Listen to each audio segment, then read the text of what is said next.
Good morning, everybody. Welcome to episode 62 of Coronavirus Central. Today's date being Tuesday, May 5th, 2020. I'm your host, Tom Kaczynski. Thank you for joining us this morning, or whatever time it may be, and listening to the oldest, best, and scariest podcast out there about coronavirus. We cover everything and anything. I want to thank those of you who are with us. It's been a long ride. I'm sure it'll go much longer, but we're in it together, and that helps.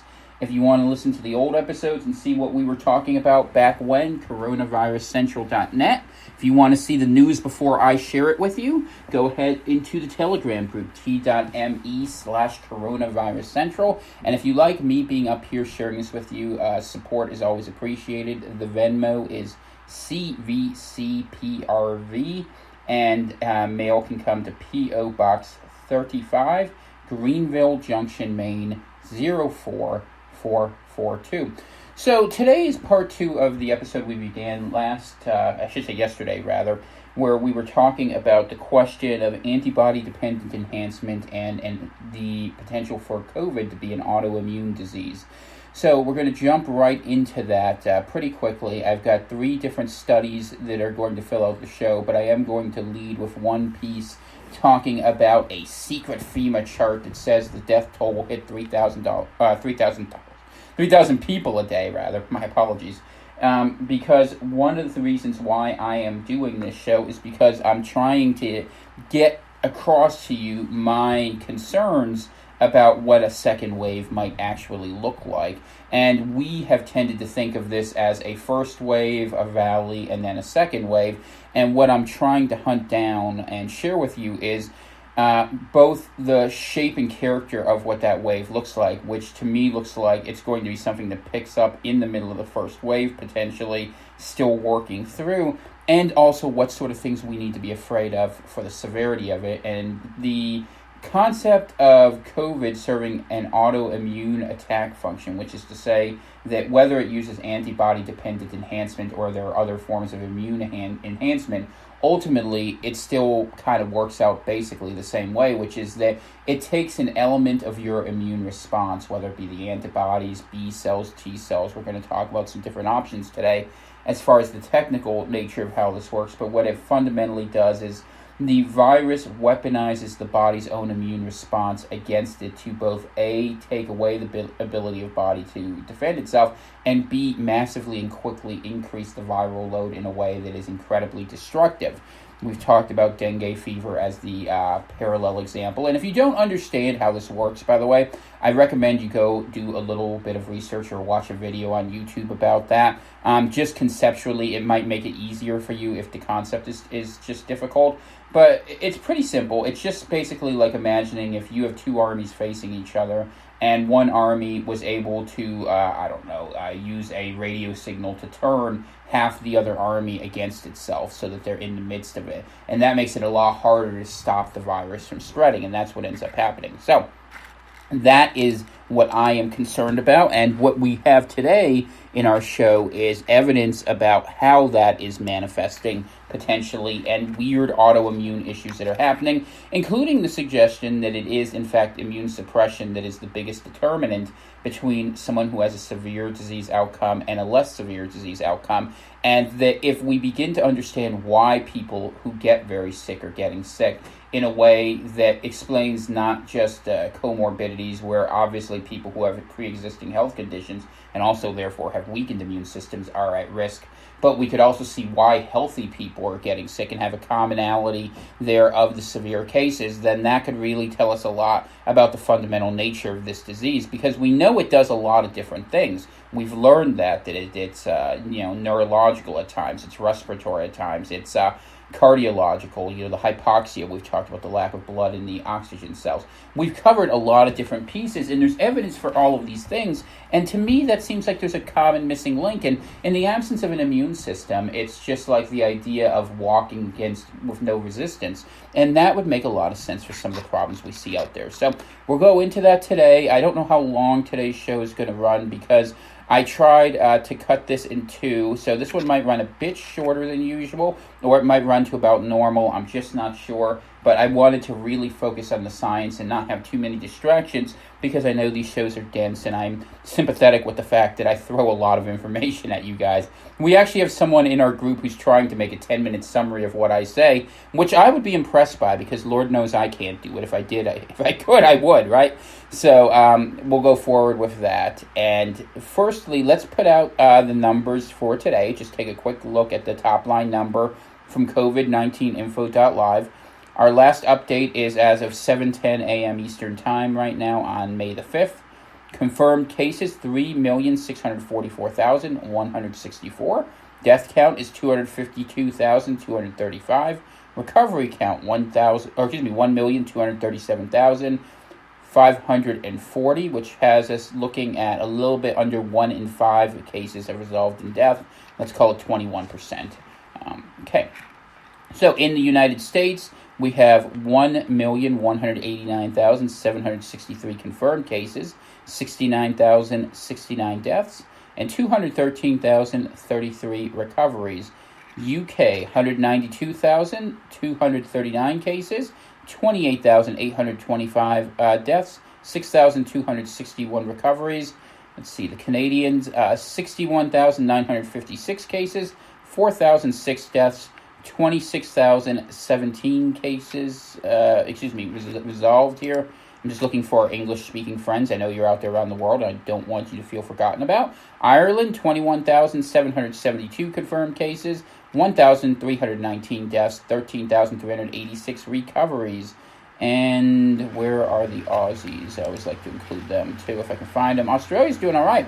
6,849 cases, 95 deaths. It looks like it's pretty much under control, and I don't even see New Zealand here on this page, so it must be way down. I wonder how far down it is. Actually, it's on page 5, 1,487 cases, 20 deaths, and they haven't seen much in a while. They shut it down early. They kept it out, and, good luck being on an island, right? It works out pretty good for some of those people. So we will go forward here. Now, this piece is from the Daily Mail. I went ahead and included this because it has both coverage of the FEMA chart that leaked, suggesting that the death toll will hit 3,000 a day. I should say this, within government, it's often the case, especially in the United States federal government, that you have projections that happen at the lower level from different analysts that don't get up to the higher level. And within this government particularly, I think the disconnect between the bureaucracy and the administration is immense. It wouldn't surprise me if people internally have much dimmer views than the president does, because the president has a different set of interests than, say, people who are working in emergency management that would look at this scenario and say, hey, let's prepare for the worst case scenario, whereas President Trump goes out there and basically propagandizes the people. And to be fair, all presidents do that. It's not a partisan issue. It's the nature of the response and how people react to it, and that you have to think as a leader how people are going to respond to what you say. Nonetheless, it is interesting, so let's take a look at this here. And because this was actually based on the work by the University of Washington, and as you'll recall, the Seattle flu study was working with them, and I think they have been realistic in terms of what they've done. And while the government was pretending this wasn't a big deal, they independently went and researched it. So I would give them more credibility than I would give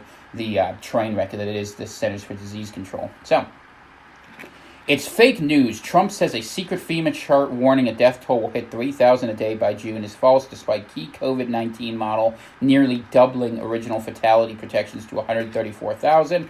And this piece was updated at 2 a.m. this morning by Marlene Linthang, Emily Gooden from Daily Mail. And we're going to go through it because I want you to have a feel what we're looking at. And I figured it was a good way to kind of bring a tangible connection in what's happening in reality in the big picture to the micro picture, and then we'll look at a little smaller picture before we close up for today.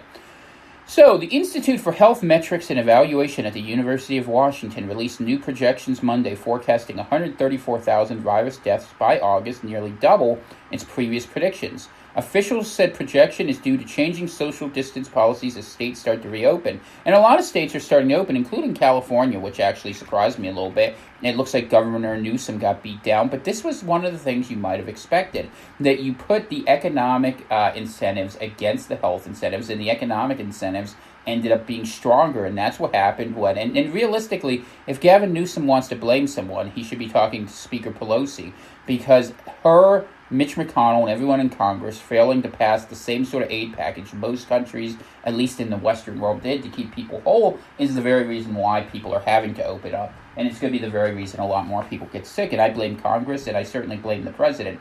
I do think, for what it's worth, if Congress had passed a bill that said they were going to give X amount of money to the people, the Trump administration probably would have signed it. And I think the reason it probably most likely did not happen was because of Mitch McConnell and because of Republicans talking about the debt, which is fine. I agree that debt's a real issue, but it strikes a bit hollow at the same time you're spending trillions of dollars to prop up stock prices that you're not willing to spend thousands of dollars on American families to keep them safe.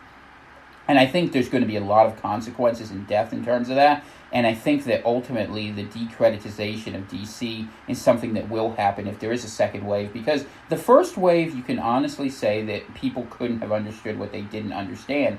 But the fact that we are risking putting people out there, even though a lot of people are demanding it for themselves, is not one that people will just simply accept. And then you're going to be listening to crazy people like yours truly who are saying the truth all along, that you don't have to take these risks, but you needed better policy.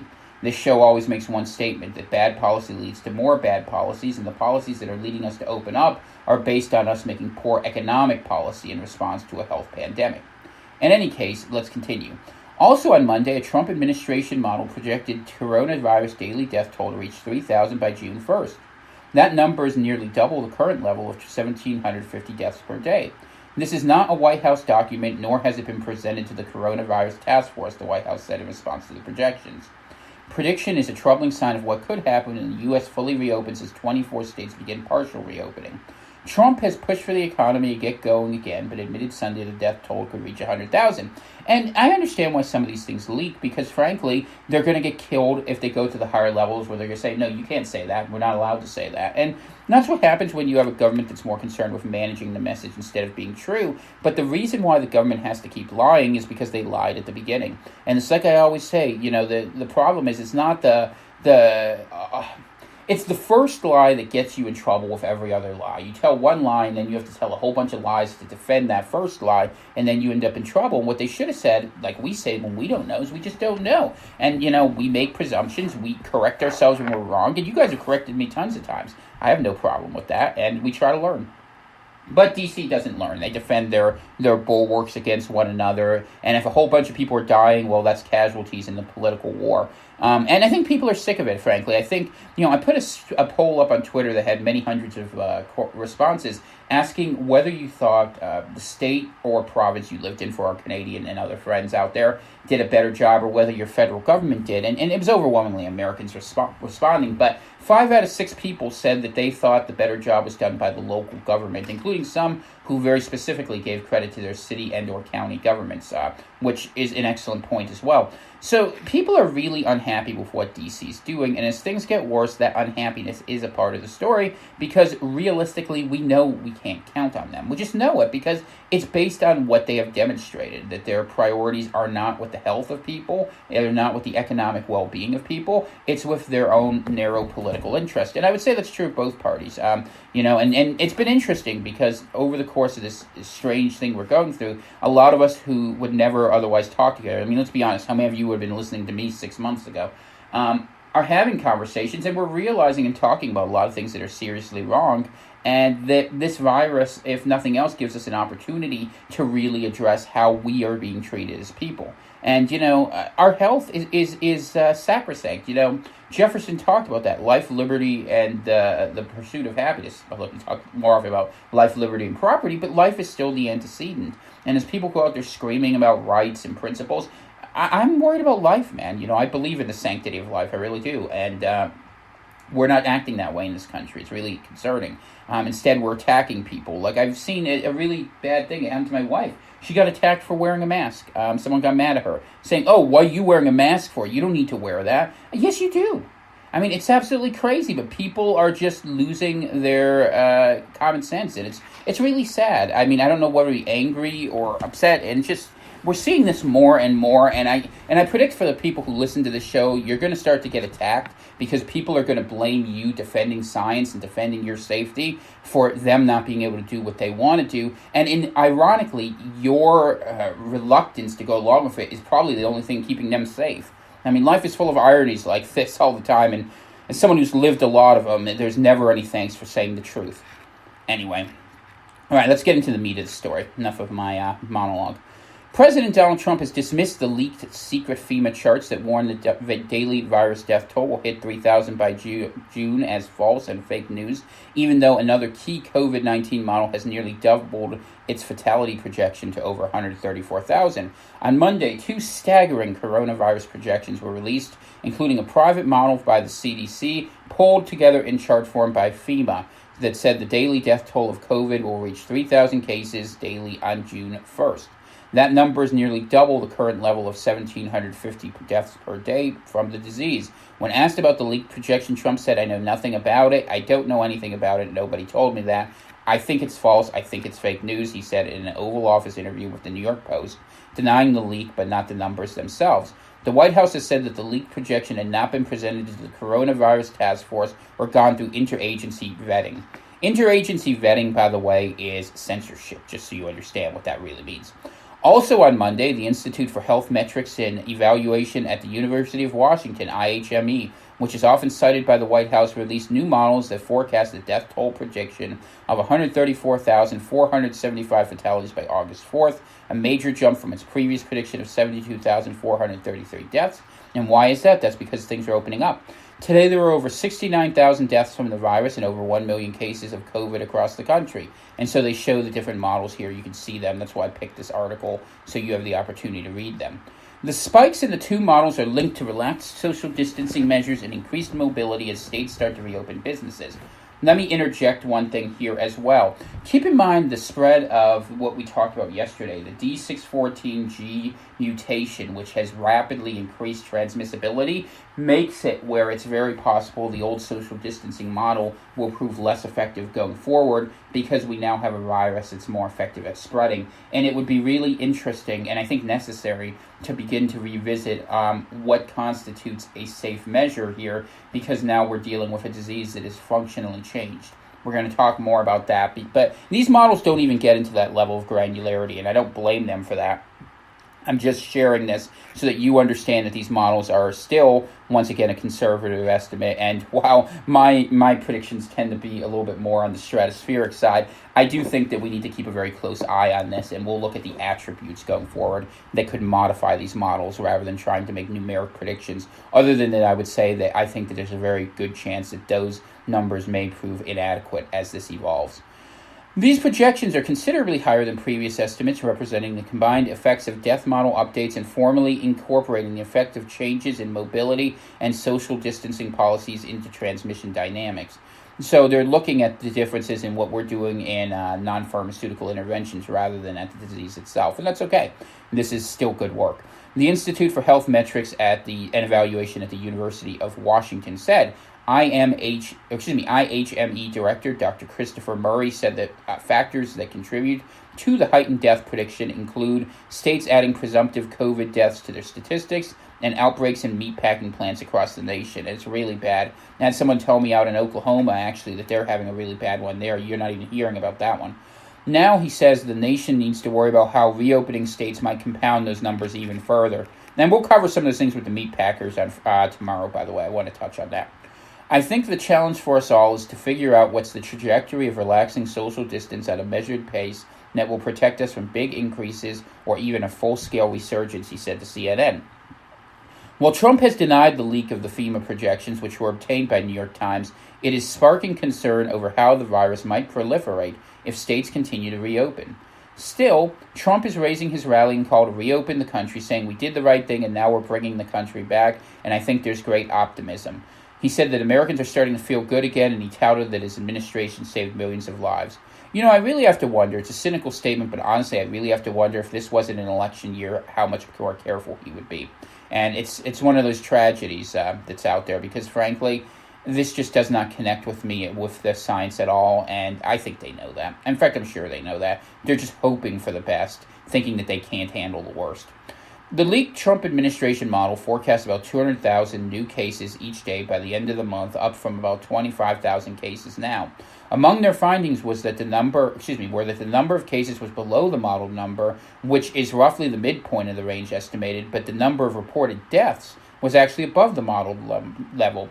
And they indicated, despite most of America on stay-at-home orders for the past 7 weeks, the spread of the virus has shown no sign of slowing, which means things may get worse when the rest of the country reopens for business. The White House said the document was not a part of its coronavirus task force. However, the slides were marked as being for an interagency video conference held between FEMA and the CDC. This is not a White House document, nor has it been presented to the coronavirus task force or gone through interagency vetting. The data is not reflective of any modeling done by the task force or data that the task force has analyzed, Deputy Press Secretary Judd Deere said in a statement. The president's phased guidelines to open up America are a scientific-driven approach that the top health and infectious disease experts in the federal government agree with. The health of the American people remains Trump's top priority. That's questionable. And that will continue as we monitor the efforts by states to ease restrictions, he added. The projections were based on works by Johns Hopkins, the Washington Post reported.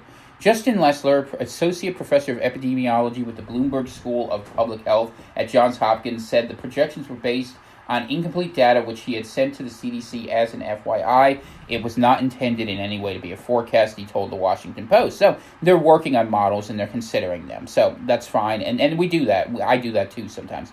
The newspaper also reported the White House has been using other projections, including a cubic model created by the President's Councils of Economics Advisors, which shows deaths dropping this month and getting close to zero by mid-May.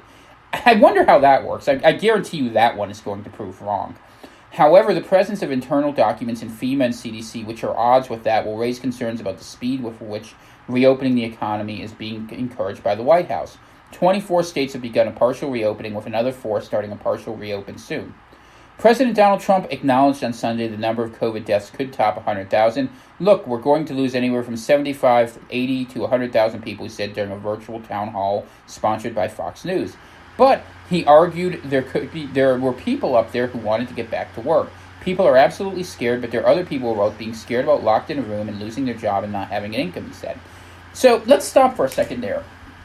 We could have made it where that wasn't the case. This was a problem that, frankly, Washington created. I blame President Trump, Speaker Pelosi, and Leader McConnell.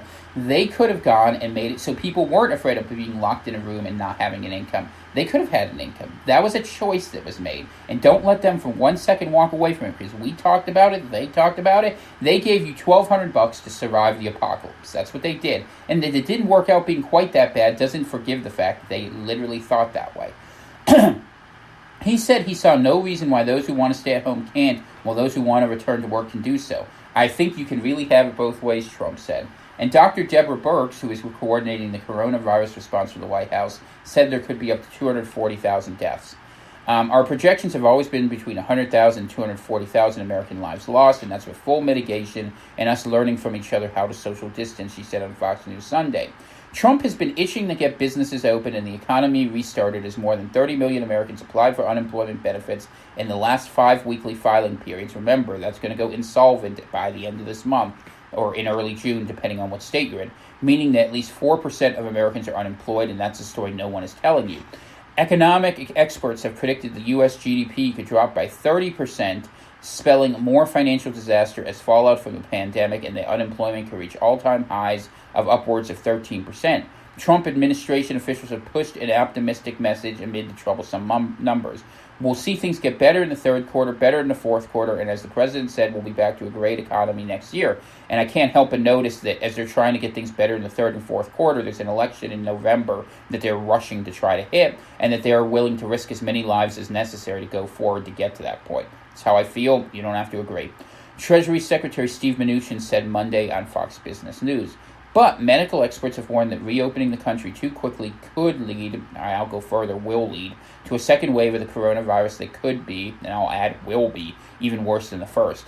Millions of Americans lost their jobs or were furloughed as companies and small businesses all over the country downsized, severely decreased services, or were forced to close in the midst of a coronavirus outbreak. The government has already allocated $2.7 trillion to help ease economic relief, and there could be more to come as Democrats and Republicans begin negotiations on another round of legislation. So that is your update that's happening there, and they have a lot of other things in this article looking at different states that are opening up. I'm not going to read it all, but I will say that we see a lot of reopenings. So We have partial reopenings. Let's see. Really, it's what you would expect. The partial reopenings are more full in the south, in the Mountain West, some opening in the Midwest, but really the East Coast states and the West Coast states are being much more restrained about what a reopening looks like. I know here in Maine it's very restrained. On the West Coast it's been. The South is opening up much more widely, and you see a lot of people on beaches, and it looks honestly like they're acting just like they did before, so we'll see what happens. And I just hope that it doesn't end up being that bad, because we certainly seem willing to take those risks, and we will deal with the consequences of them, and let us pray that that doesn't end up being a terrible decision in the fullness of time. Why am I so afraid and so gloomy about this? Well, let's get into the medical papers now, that we've looked at what's happening out there, and that the people who are studying this say these models are coming up way short, even though they have a cubic model, which I don't know what that means. I guess that means you make an axis disappear so that when you're looking at the vertical and the horizontal, the death one disappears in terms of the economic one that you really care about. So anyways, this piece is from the bioRxiv. There are two big, and if you ever want to look, by the way, I highly recommend it. There's two big servers, preprint servers for biology and medicine. They're called bioRxiv and medrxiv.org for each of them, and they have a lot of really interesting papers that come out. They're preprints, which is to say they're not peer-reviewed, but very rarely do you see them not get approved, and this gives you an opportunity to have an idea to look at what the hottest research is on this before others do. And while the press won't report on it, which I understand actually because it hasn't been peer-reviewed, we go ahead and do so because my job is to try to keep you safe, right? So this piece is from bioRxiv, and it's called Characterization of SARS-CoV-2 Mutational Profile, Spike Protein Stability, and Viral Transmission. And it goes into this study. We're not going to cover every little bit of it, but there's a piece I want to pull out of it, which this really talks about the mutations that are happening, and it talks about the fact that they're happening relatively quickly, and they're proving pretty stable. They talk about 12 different stable mutations that are out there, and that's important because what it means is that we are dealing with a virus that is going to have different characteristics going forward, and that it is adaptive. And I want you to understand that. So the COVID we fight today may not be the same COVID we fight in 2-3 months. And that's a big piece of this, and I want you to see that in real time so that you understand the risks that are out there, the things we can't know that may develop, but that we know we run a far higher risk of by allowing this disease to proliferate, which we're doing because we cannot handle the economic consequences due to poorly calibrated policy. All right, so this piece is published by Sayantan Laha. I want to make sure I say this right, and these are from the Indian Statistical Institute. They were doing some research based on they were looking at the GIS aid database and figuring out about some of these proteins. So I'll just read the abstract to you, and then I want to pull out a specific piece that's highly relevant from the results. The recent pandemic of SARS-CoV-2 COVID infection has affected more than 3 million people worldwide, with more than 200,000 reported deaths, and this was published on May 3rd, so just 2 days ago. The COVID genome has a capability of gaining rapid mutations as the virus spreads. Whole genome sequencing data offers a wide range of opportunities to study the mutation dynamics. The advantage of increasing amount of whole genome sequence data of COVID intrigued us to explore the mutation profile across the genome, to check the genome diversity, and to investigate the implications of those mutations in protein stability and viral transmission. 4 proteins, surface glycoprotein, nucleocapsid, OFR1AB, and OFR8 showed frequent mutations, okay? And they're just talking about different proteins, they're talking about the structure of it. While enveloped membrane ORF6 and ORF7A proteins showed conservation in terms of amino acid substitution. And for the purposes of those who are thinking about treatment, you want to have the ones that are going to be staying consistent be the ones you target for your medical interventions, because if it stays the same, then you would expect the results of an attack. For instance, you would always want to attack the chink in the armor, right? The chink in the armor are those places that are necessary but do not change, although those will often be well defended, so you have to keep an eye on that. Anyway, some of the mutations across different proteins showed co-occurrence, suggesting their functional cooperation in stability, transmission, and adaptability. Combined analysis with the frequently mutated residues identified 20 viral variants, among which 12 specific combinations comprised more than 97% of the isolates considered for the analysis. Analysis of protein structure stability of surface glycoprotein mutants indicated viability of specific variants and are more prone to be temporally and spatially distributed across the globe. So that's selection at work. That's what you're seeing there. Similar empirical analysis of other proteins indicated existence of important functional implications of several variants. Analysis of co-occurred mutants indicated their structural or functional interaction among different SARS-CoV-2 proteins. Identification of frequently mutated variants among COVID patients might be useful for better clinical management on contact tracing and containment of the disease. So we're trying to understand the virus in terms of what happens here. That's fine. That's all well and good. I was looking at the time we have on this, and I think I have enough time to actually cover the full discussion of it, which I'm going to do just so you get a feel what they're learning about the virus. I think it's useful to have an idea of what these proteins indicate and just give you a feel for the sort of questions that are out there so you can see into the process what's trying to be figured out. But realistically, when we come to the last paragraph, we'll come to the point I want, but I just want to share a little bit with you. And this is from the discussion of the paper, make sure I'm saying this right here. The characterization of the SARS-CoV-2 mutational profile, spike protein stability, and viral transmission. This will give you a feel for the challenges they have to deal with and what opportunities and dangers exist. We have performed a thorough mutational characterization encompassing the variations occurring in all ORF of the SARS-CoV-2 genome. Among structural proteins, both the membrane and envelope proteins are more resilient to frequent mutations, while among non-structural proteins, ORF 6, 7a, and 10. And just so you understand what ORF is, in molecular genetics, ORF, an open reading frame, is the part that has the ability to be translated. So it is a stretch of codons that you look on that represents a coherent whole. So when you say ORF, that's what that means. It's a sequence of code, like a coding sentence, if you want to think of it that way, okay? All right. Shared similar behavior to E and M proteins, with them being mostly conserved. This signifies that these proteins could have some essential functions, perhaps housekeeping roles that are critical to the virus, which is why these sequences cannot generally withstand any variations. In contrast, S, that's a spike protein, I assume, and ORF3A, ORF8, and ORF1AB exhibit mutations. An intriguing feature for N protein that we noticed here was that both substitutions, R203K and G204R, so that you understand what these mean, I just want to take a moment. So R203K is saying that R represents a certain amino acid. I could look up what it is, but it's not so important for this.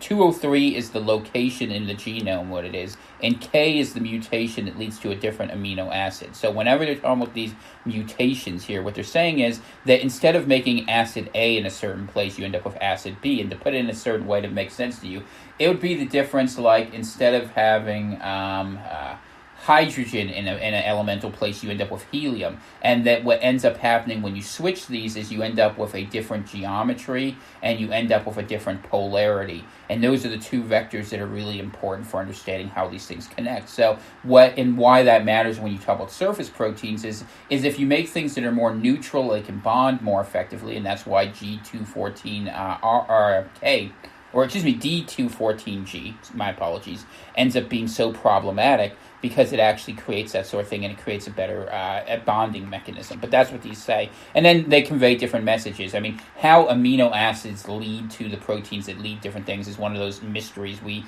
kind of poorly understand. That's the heart of genetics, and maybe one day we will, but we're not there yet.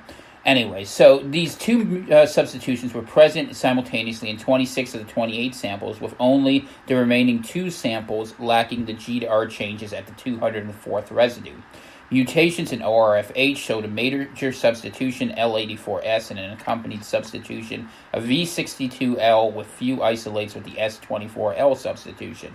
Moreover, all of these changes are not independent with respect to one another, which is established from the fact that V62L is also accompanied by corresponding substitutions S84L, with these mutations appearing to share codependence with one another. So what they're saying is some changes require other changes because of either A, functionality, or B, mutation. And I just wanted you to see how difficult it is to understand all this. We were fascinated to find that two major amino acid substitutions, D75E and P971L of ORF1AB, occurred in the same 18 strains that harbored both of these mutations, and with no instance of any other strain having mutated at only one of these positions. These implicates these two functions may have a linked relationship which could have been involved in some critical functions. And I tell you another thing it suggests is that recombination is happening pretty aggressively because you're seeing multiple things pulled between different strains, which would happen if you were doing a cut and paste job, which is kind of what recombination really is.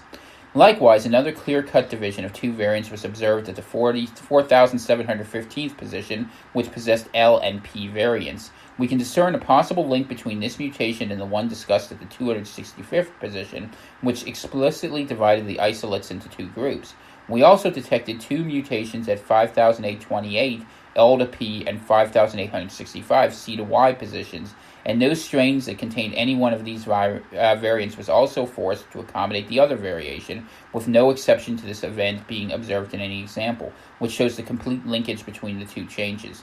Combined analysis with only the frequently mutated residue identified at least 20 possible variants, among which 17 variants occurred at least more than one among the samples considered in the study. And that's kind of interesting to me, to be honest with you, that you have multiple things that are changing at the same time, and if you don't have them together, it doesn't seem to work. Now, could it just be coincidence, or could it be that when you change one of those, the thing doesn't function right? It's kind of interesting, when you get down into the molecular biology of this, because when you look at it, that's where you're looking for the weaknesses in the virus. Anyway, combined analysis with the frequently mutated residues identified at least 20 variants, among which 17 variants occurred at least more than once in the samples considered in the study. Frequent occurrences of some of the specific combinations of mutations of 5 genes clearly indicated their direct or indirect interaction leading to stability, adaptability, viability, and transmission effects of the efficiency of the virus. So they're figuring out the key parts of where the virus is changing to become more infective. Less frequently occurred variants might have eventually lost due to their low transmission efficiency or less adaptability in nature. Country-specific under- or oversampling could be a confounding factor for this variation. However, our observation with approximately 660 samples showed excellent concordance with the data generated from 10,000 samples, suggesting the generality of this observation. The contribution of mutations to the stability and function of the gene product, which depends on its location, including interaction with other viral or host molecules, may determine the viability of the mutant. Absence of any charge reversal, either amongst SARS-CoV-2 mutants or SARS-CoV or bat and pangolin coronaviruses, and low frequency of mutations with change in charge state underscore that charge state plays an important role in the viability of variants. And so charge state is talking about the electrical bonding, whether it's acidic or basic, and that's talking about whether it's positive or negative. This is how molecular chemistry works. The high, and this is the part where I wanted to get into it. Let's see. Okay. Absence of any charge reversal, either among SARS-CoV-2 mutants or SARS-CoV or bat and pangolin coronaviruses, and low mutations with change in charge state, I guess I missed part of that, plays an important role in the viability of variants. The high viability of D614G, and that's why I'm reading this, I wanted to talk about this, mutant of S protein seemed attributable to minuscule changes in partitioning energy, as well as the fact exposed aspartate side chain located on a flexible loop in a relatively hydrophobic environment was not involved in any H-boating when its substitution by glycine could facilitate movement of the hinge. So this comment of hinge is interesting. What it suggests is that basically the D614G mutant allows for more flexible connection with other entities, with the cells actually, which is where it would be because this is on the spike protein, right? So what you basically do, if you want to think of it this way, if you've ever used a shovel to dig up dirt, and you've gone ahead and you've gone directly and you can't hit it, but then you come at an angle, at the incline, that it can be more successful. What this study is saying is essentially that what this does is it allows it to go ahead and survive in different environments because it's changing how the energy is being used, it's changing the polarity, it makes it more neutral. and it's also going ahead and allowing it to adjust how it comes in. So if it can't come in direct with this hinge function, theoretically it can come in as an angle, because it's talking about a flexible loop. So it has this protein out there, but instead of coming in at a what would you say, perpendicular angle, it can instead come at an angle where it comes in. And if you think of it this way, think of it as a triangle, okay, in your head, even though it's really not. It's a useful thing. If you change the triangle's directionality of it, you can get in and wedge in different ways, and that wedging into these cells might be the very reason why D614G is working. And mind you, I'm oversimplifying a very complex biological interaction to a simple metaphor so that you can understand what's happening. But I wanted to share this with you because what you would expect from that is not only increased infectivity if this is the function by where it's happening, but that the number of cells and potentially receptors that could be damaged by the spike protein would grow. And I mention that because as we look at the different cell types that seem to be infected, or affected, I should say, by COVID, this is the beginning of an explanation rooted in the core. We're going to the simplest scientific level to understand this, and that's why I shared this thing with you. So let's continue reading on. Compensatory effects of additional H-bond, it should be H-bonding, okay? Compensatory effects of additional H-bond could be a plausible explanation for the relatively high frequency of L84S and Q57H mutants. However, these simple parameters could not explain low abundance of V483A, V62L, V5050 or 5550L, D75E. And you're starting to see how hard this is. You're literally looking for needles in haystacks.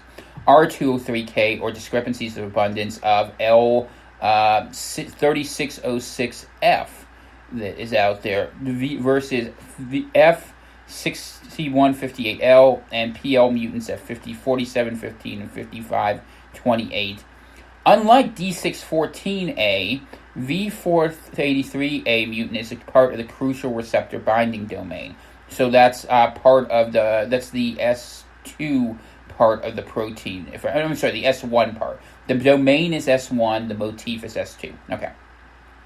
The tighter binding has been attributed to the enhanced infectiousness of SARS-CoV-2. And what they're saying with tighter binding, okay, what they're saying is that what's happening there is that when it docks the virus to the cell, that it will hold more stably, that it'll be harder to dislodge it. And the fact that it bonds more aggressively means viral load can be released more aggressively. So when we talk about transmissibility, what are we really talking about? We're talking about the fact that there's more viral load. So if you have a more stable dock, all right, think of it this way. You have an airline pulling into an airport.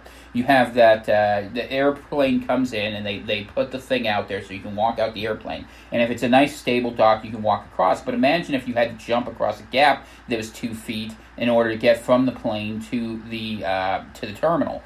If you have an unstable binding domain, that's the sort of issue you have, and so the viral load goes a lot less quickly, a lot less safely. This is saying that what we're seeing is that the reason potentially for the transmissibility improving is that there's a stronger dock so that you can have quicker injection. If you want to think of it a different way, just think of it as having a wider straw. You might have to suck a little harder, but fundamentally you're going to get more of it.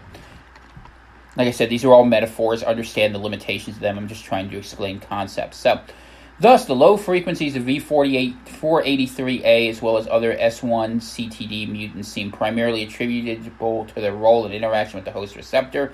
It is possible that V62, R203, V5550, D75, P971, L3606, and F6158 positions are also associated with crucial functions beyond stability. Okay? And all these things, they don't know what all of them does, by the way. They're trying to figure out a couple key ones based upon observed behaviors and how they're different, and that's how they try to target these viruses. The truth is, it's very hard to understand what coding does and how can you do it because there's so many complex interactions. Life or even non-life in the term of viruses is truly miraculous. 2 variants with co-occurring mutants were more prevalent than the wild-type variant. The most prevalent variant showed co-occurrence of P5828L and Y5865C in OFR1AB. The ability of proline to introduce kink in the structure, often in turns and loops close to the surfaces, and the tendency of the upstream cytosine to be modified if exposed to form SS bond or buried may explain the co-occurrence. The next prevalent variant showed the co-occurrence of T2651 and P4715L and OFR1AB. This might be indicative of these hydrophobic substitutions coming closer in the tertiary structure and stabilizing it through van der Waals interaction. The co-occurrence of these OFR1AB mutants with D6114G and Q57H is suggestive of a functional interaction among these proteins.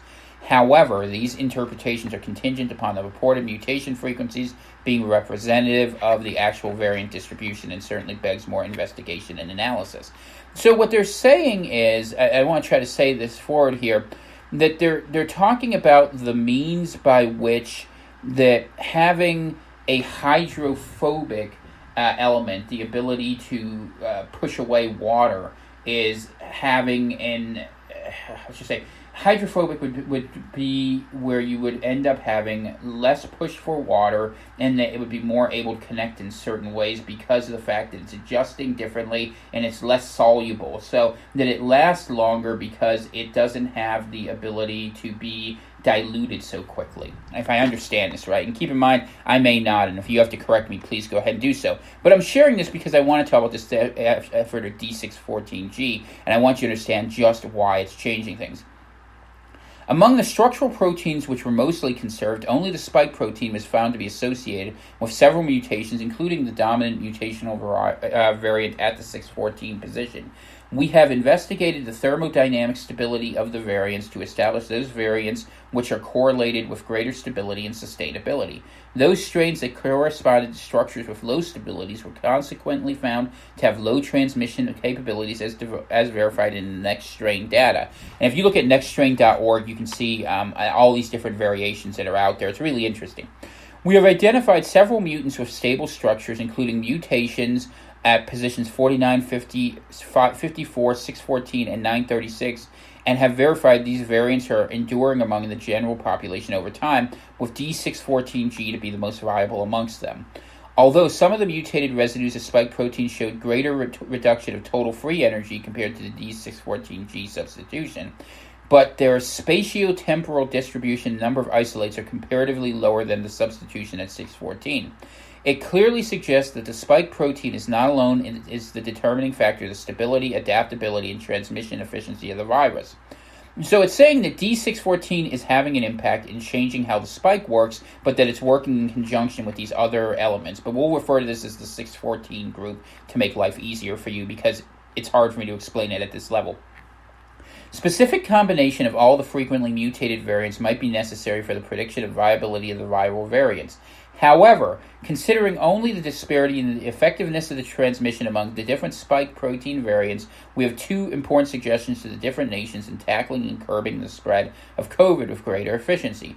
First and foremost, the mutational profile of a patient to be found to be COVID positive needs to be analyzed specifically at these key sites of 5 proteins, either by Sanger sequencing or designing probes corresponding to these regions. Thereafter, a model can be predicted using the patient's severity and transmission of infection among the contacts for each combination of frequently mutated residues. Though one could argue as the sequencing of the viral genome had been carried out at different time points in different countries, with some countries like China imposing higher levels of quarantine measures at an earlier time compared to other countries, our interpretations may not have 100% accuracy.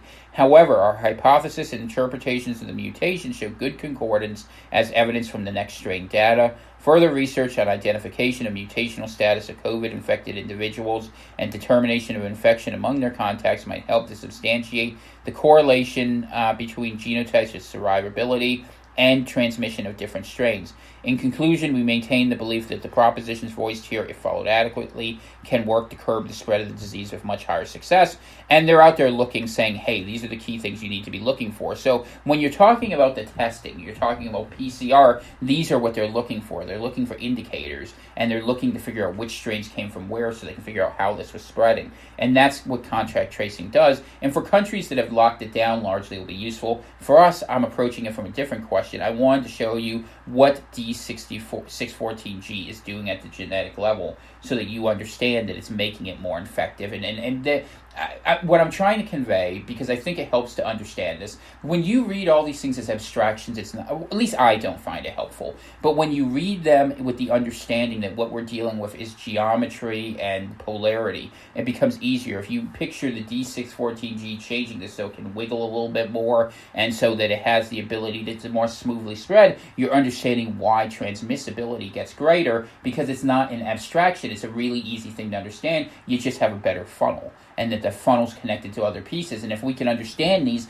then we can predict the problems that are going to emerge, and we'll know where the disasters come forward with, and there's things you can do, maybe even including recombinant medicine. But this is one of the things we need to look at, because as this spread of this specific haplotype is going forward, what we're going to need to do is see what the consequences are. So we're about 49 minutes in, and now I'm going to jump into, I've got 2 other studies I want to share with you from the Med Archive. We're going to start with this one.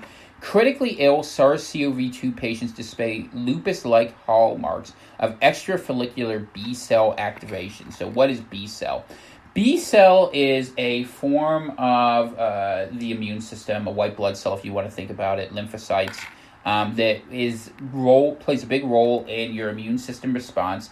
And lupus, for those who are not familiar with it, is an autoimmune disorder. And an autoimmune disorder is a disorder whereby an antigen, that's the word, goes out there and uses your body against itself. It weaponizes the immune system to do harm to you.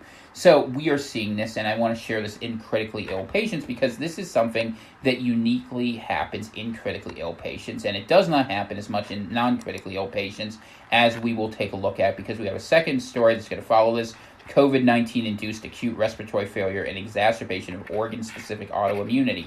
And keep in mind, we keep talking about this idea of the organs and specific localized systems. We talked about problems with T cells. We've talked about problems with B cells. We've talked about problems with ADE. And we've seen all of these examples out there of how COVID is an autoimmune disorder potentially, and this is where the freshest research is coming. And it's the most logical explanation for the failure of lots of different systems, things that don't have shields. I mean, if you have, let's just imagine, you have an archer, a swordsman, and a knight going to battle, right? But none of them are wearing helmets. If all of them get their heads, chopped off or shot off or whatever, you begin to understand it's that common weakness that's between them, even though they have very different attributes in battle. In the same sort of way that we're seeing all these weird disconnected issues, one possible explanation that seems to fit the growing evidence I'm sharing here is that there is an immune suppression function that happens. And all diseases try to do immune suppression to some extent. They try to overwhelm the immune system. They basically try to Zerg rush it.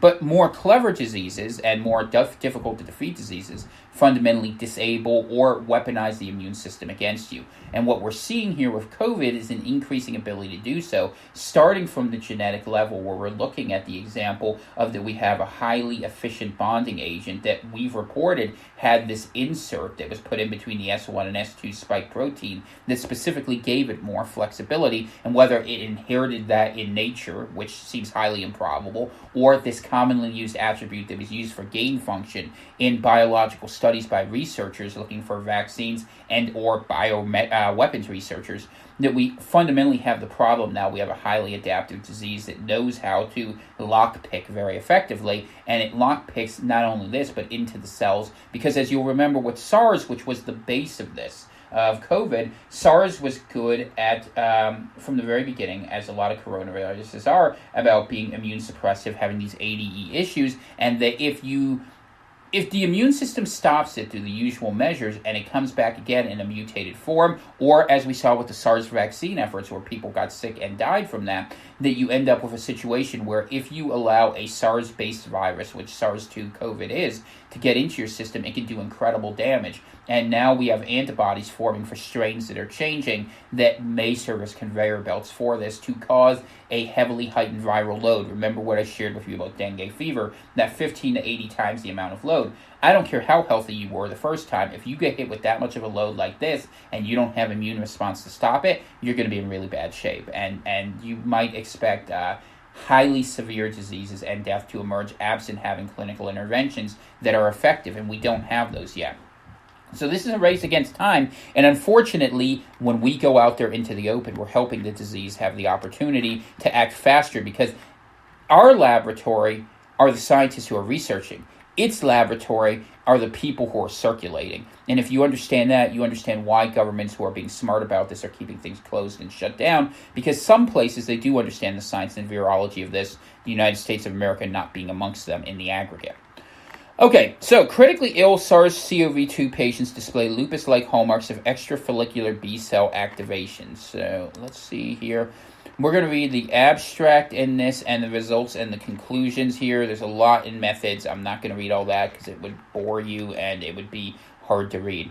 So the authors from this are primarily from Emory University in Atlanta. They worked very heavily with CDC. So Matthew C. Woodruff being primary listed author from, it looks like, the Department of Medicine, Division of Rheumatology, Lowen Center of Human Immunology, Emory University, Atlanta. And there's elements of the infectious disease, allergy, critical care, pulmonology, neurology. So a team effort by the Emory University, Department of Medicine.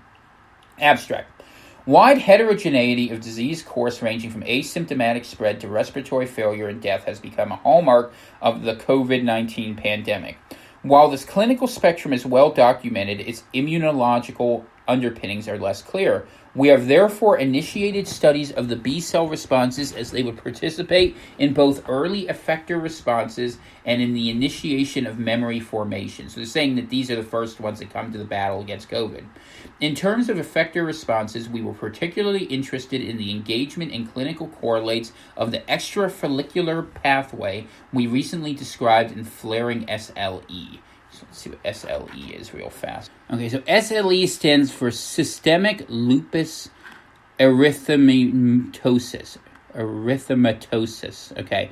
And these are flares of lupus. Okay, so a lupus flare. Just so you understand, it's an increase in symptom severity. Common symptoms include a flare that includes ongoing fever, not due to infection, painful or swollen joints, fatigue, rashes, or sores or ulcers in the mouth or nose. Some flares happen without symptoms. And you know what? I know all about flares because my wife gets them from her Bartonella.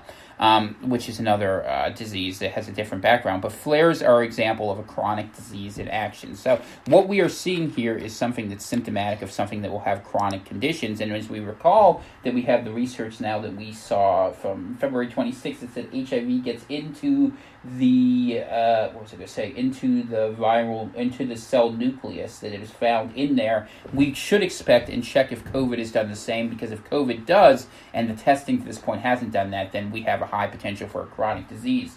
They have been using to this point the suggestion that dissolved cellular nuclei, or I should say dissolved cells that do not have dissolved nuclei show viral shedding so that they don't think there will be a chronic condition. This is what the Koreans said. But if it's in the nucleus, you will have chronic conditions going forward, and that something may be spread within that. So that's something we need to keep an eye on. I'm just sharing that because SLE, flares are not good. You don't want to have that. Chronic conditions are bad. And that we see this starting to happen in sort of similar way to what we've seen in other autoimmune disorders, like whether you like HIV, lupus, multiple sclerosis, chronic Lyme, Babesia, Bartonella. There's a whole bunch of them. ALS, Epstein-Barr. We could go through them all. In this systemic autoimmune disease, the EF pathway is initiated by newly activated naive B cell, leading to a large expansion of autoantibody producing antibody secreting cells. So we need to talk about what autoantibodies are. Autoantibodies are the antibodies that work against the interest of the body's immune system. So when you see this sort of hard to say phrase, autoantibody producing antibody secreting cells, what it's saying is that the cells are making antibodies that are fundamentally serving the autoantibody function. So it's their way of describing conquered, what would be the best way to say it? It's been subverted antibody production through the generation of an epigenetically primed B-cell precursor, which are double negative for naive and memory markers, and lacking expression of CXCR5 and CD21. These are just different elements of the immune system. What they're saying is that these are coming up negative for situations where people have not been exposed before, but that when they are exposed, that they become active. So it's talking about the role in which the immune system is serving to facilitate the spread of the disease. These highly activated D2 cells are also distinguished by high expression of CD11C, TBET, and are TLR7 driven. Both TLR stimulation, which is triggered by ssRNA, and the central role played by their murine, that's an amino acid counterparts, in viral clearance strongly support the hypothesis that DN2 cells in the global EF pathway could be prominently engaged in COVID-19 patients. So what they're saying is that it's using this extrafollicular pathway. And just so you understand what that means, the extrafollicular pathway gives rise to short-lived particles that secrete antigen-specific antibodies. So they're talking about that they're using this pathway to build co-opt the antibodies. Okay, that's what that's talking about. And that they're thinking this is something that's happening in COVID patients, that COVID is weaponizing this element of the immune system. Also of note, EFB cell activation is particularly prominent in SLE patients of African American ancestry, a population disproportionately represented in severe COVID. So this is interesting. A lot of people have talked about, we haven't covered as much as maybe we should have, but that this has had a higher prevalence in African American and other populations. And a lot of the thought to this point has been that the problem was the comorbidities most commonly leading to problems are more commonly expressed in the African American community or in the Black community more broadly worldwide. And what I would say is that if we look at this with this EFB cell activation, if this is one of the means by which we see that COVID is behaving in an autoimmune fashion and it's more commonly expressed within that community, then it's an explanation for why you could have a greater death or severity rate. And this is really interesting, and especially considering it's coming out of Atlanta, basically, that, where you have a higher population who would be susceptible to that based on the demography. I think it's important. But the EF pathway is a global thing, and it's something that is existent in all people. So we want to look at this as one more example of the direct evidence we are seeing of how the weaponization of the immune system is actually happening. In this study, we find that critically ill patients with COVID robustly upregulate B cells within the extracurricular pathway, produce enormous numbers of antibody-secreting cells, and lose unique transitional B cell populations that correlate with positive prognosis. What does that mean there? Okay, so what they're saying is that they're getting a whole bunch more of antibodies that are not actually serving helpfully, and so therefore they suggest the fact that you're seeing a large immune response that is not proving helpful, but that is commonly expressed in people who are sick, is the evidence that the virus is in fact using those B cells that are coming out of this EF pathway to go ahead and replicate itself. Okay. The patient cluster associates tightly with biomarkers of poor outcomes and exhibits high rates of mortality.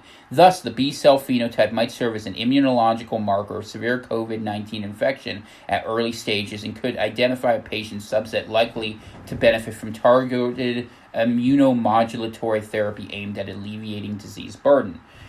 This is just, and what they're saying is that they can do things to go ahead and suppress the B cells. They can give you medicines. Now, the trade-off is when you suppress your immune system, you're not stopping things, but if your immune system's hurting you more than helping you, suppressing it can sometimes limit the difficulties of the system, where other elements of the complex immune system can be involved. And what we've found is we've talked about, I'm trying to remember over time, CD4, CD8, now we're talking about B cells, EF pathways. We've talked about T cells.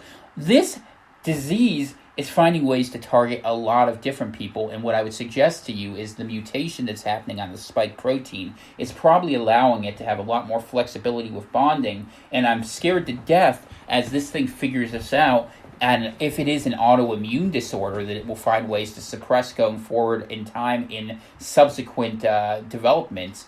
The ability to suppress whole elements of our immune system as it's learning in different areas and mutations. Perhaps we might see this in Georgia as they reopen, that within the Black community down there, that if this EF pathway heavy strand is successful, we might see a reopen lead to a lot more deaths in that specific community. Or you might see something like we talked about ACE2 at the beginning, and there was a lot of research at the very beginning of this that ACE2 was the overwhelming emphasis point because it has a much higher expression in Asian populations.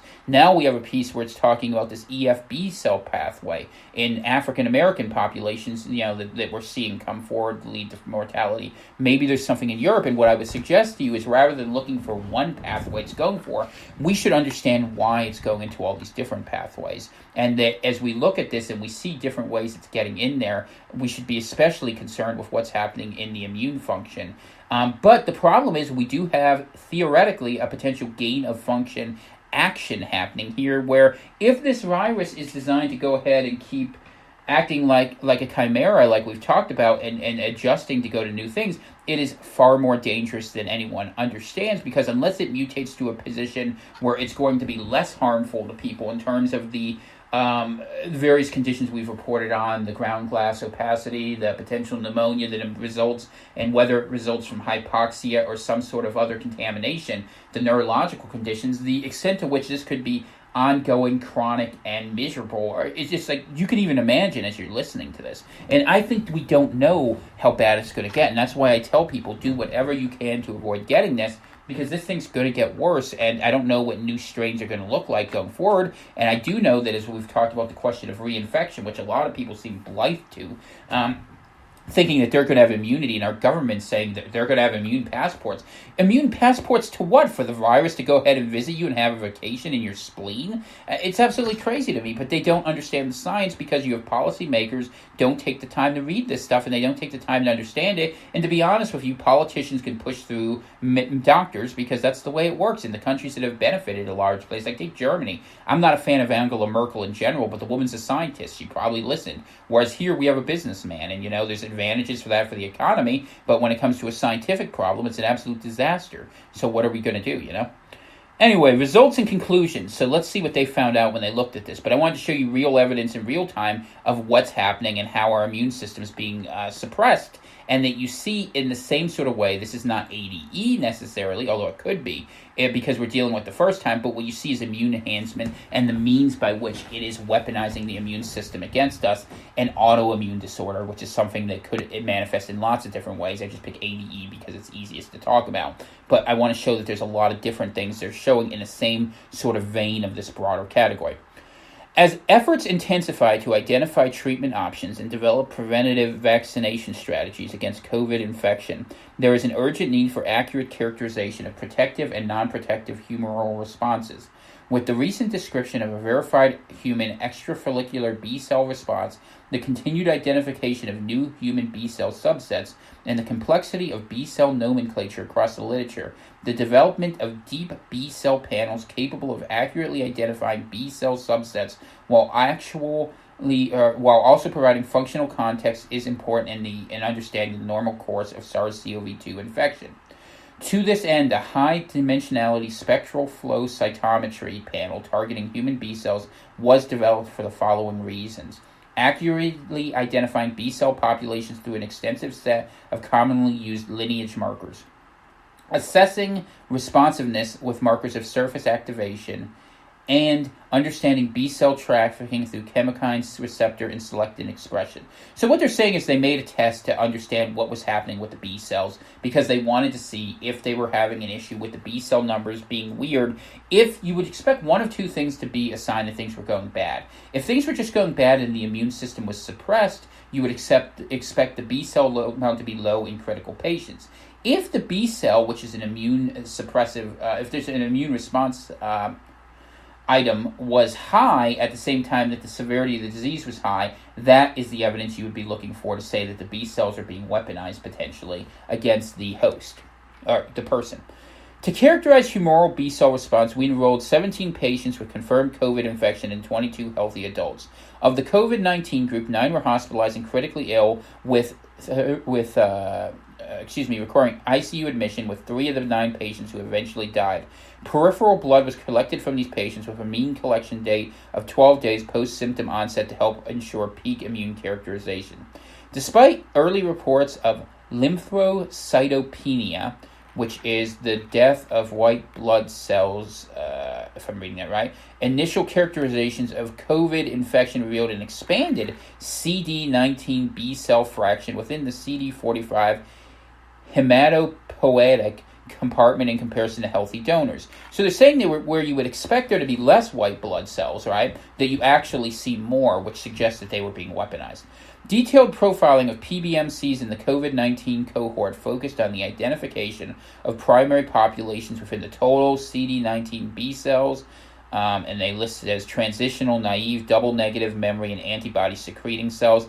Subgating these primary populations yielded 15 total non-redundant secondary B cells of established significance in the literature to be used for multivariate patient clustering. Patients diagnosed with COVID-19 clustered independently from healthy controls, driven by a population cluster containing the antibody-secreting cells and constituents of the extrafollicular pathway, such as active, naive, and double negative 2 cells.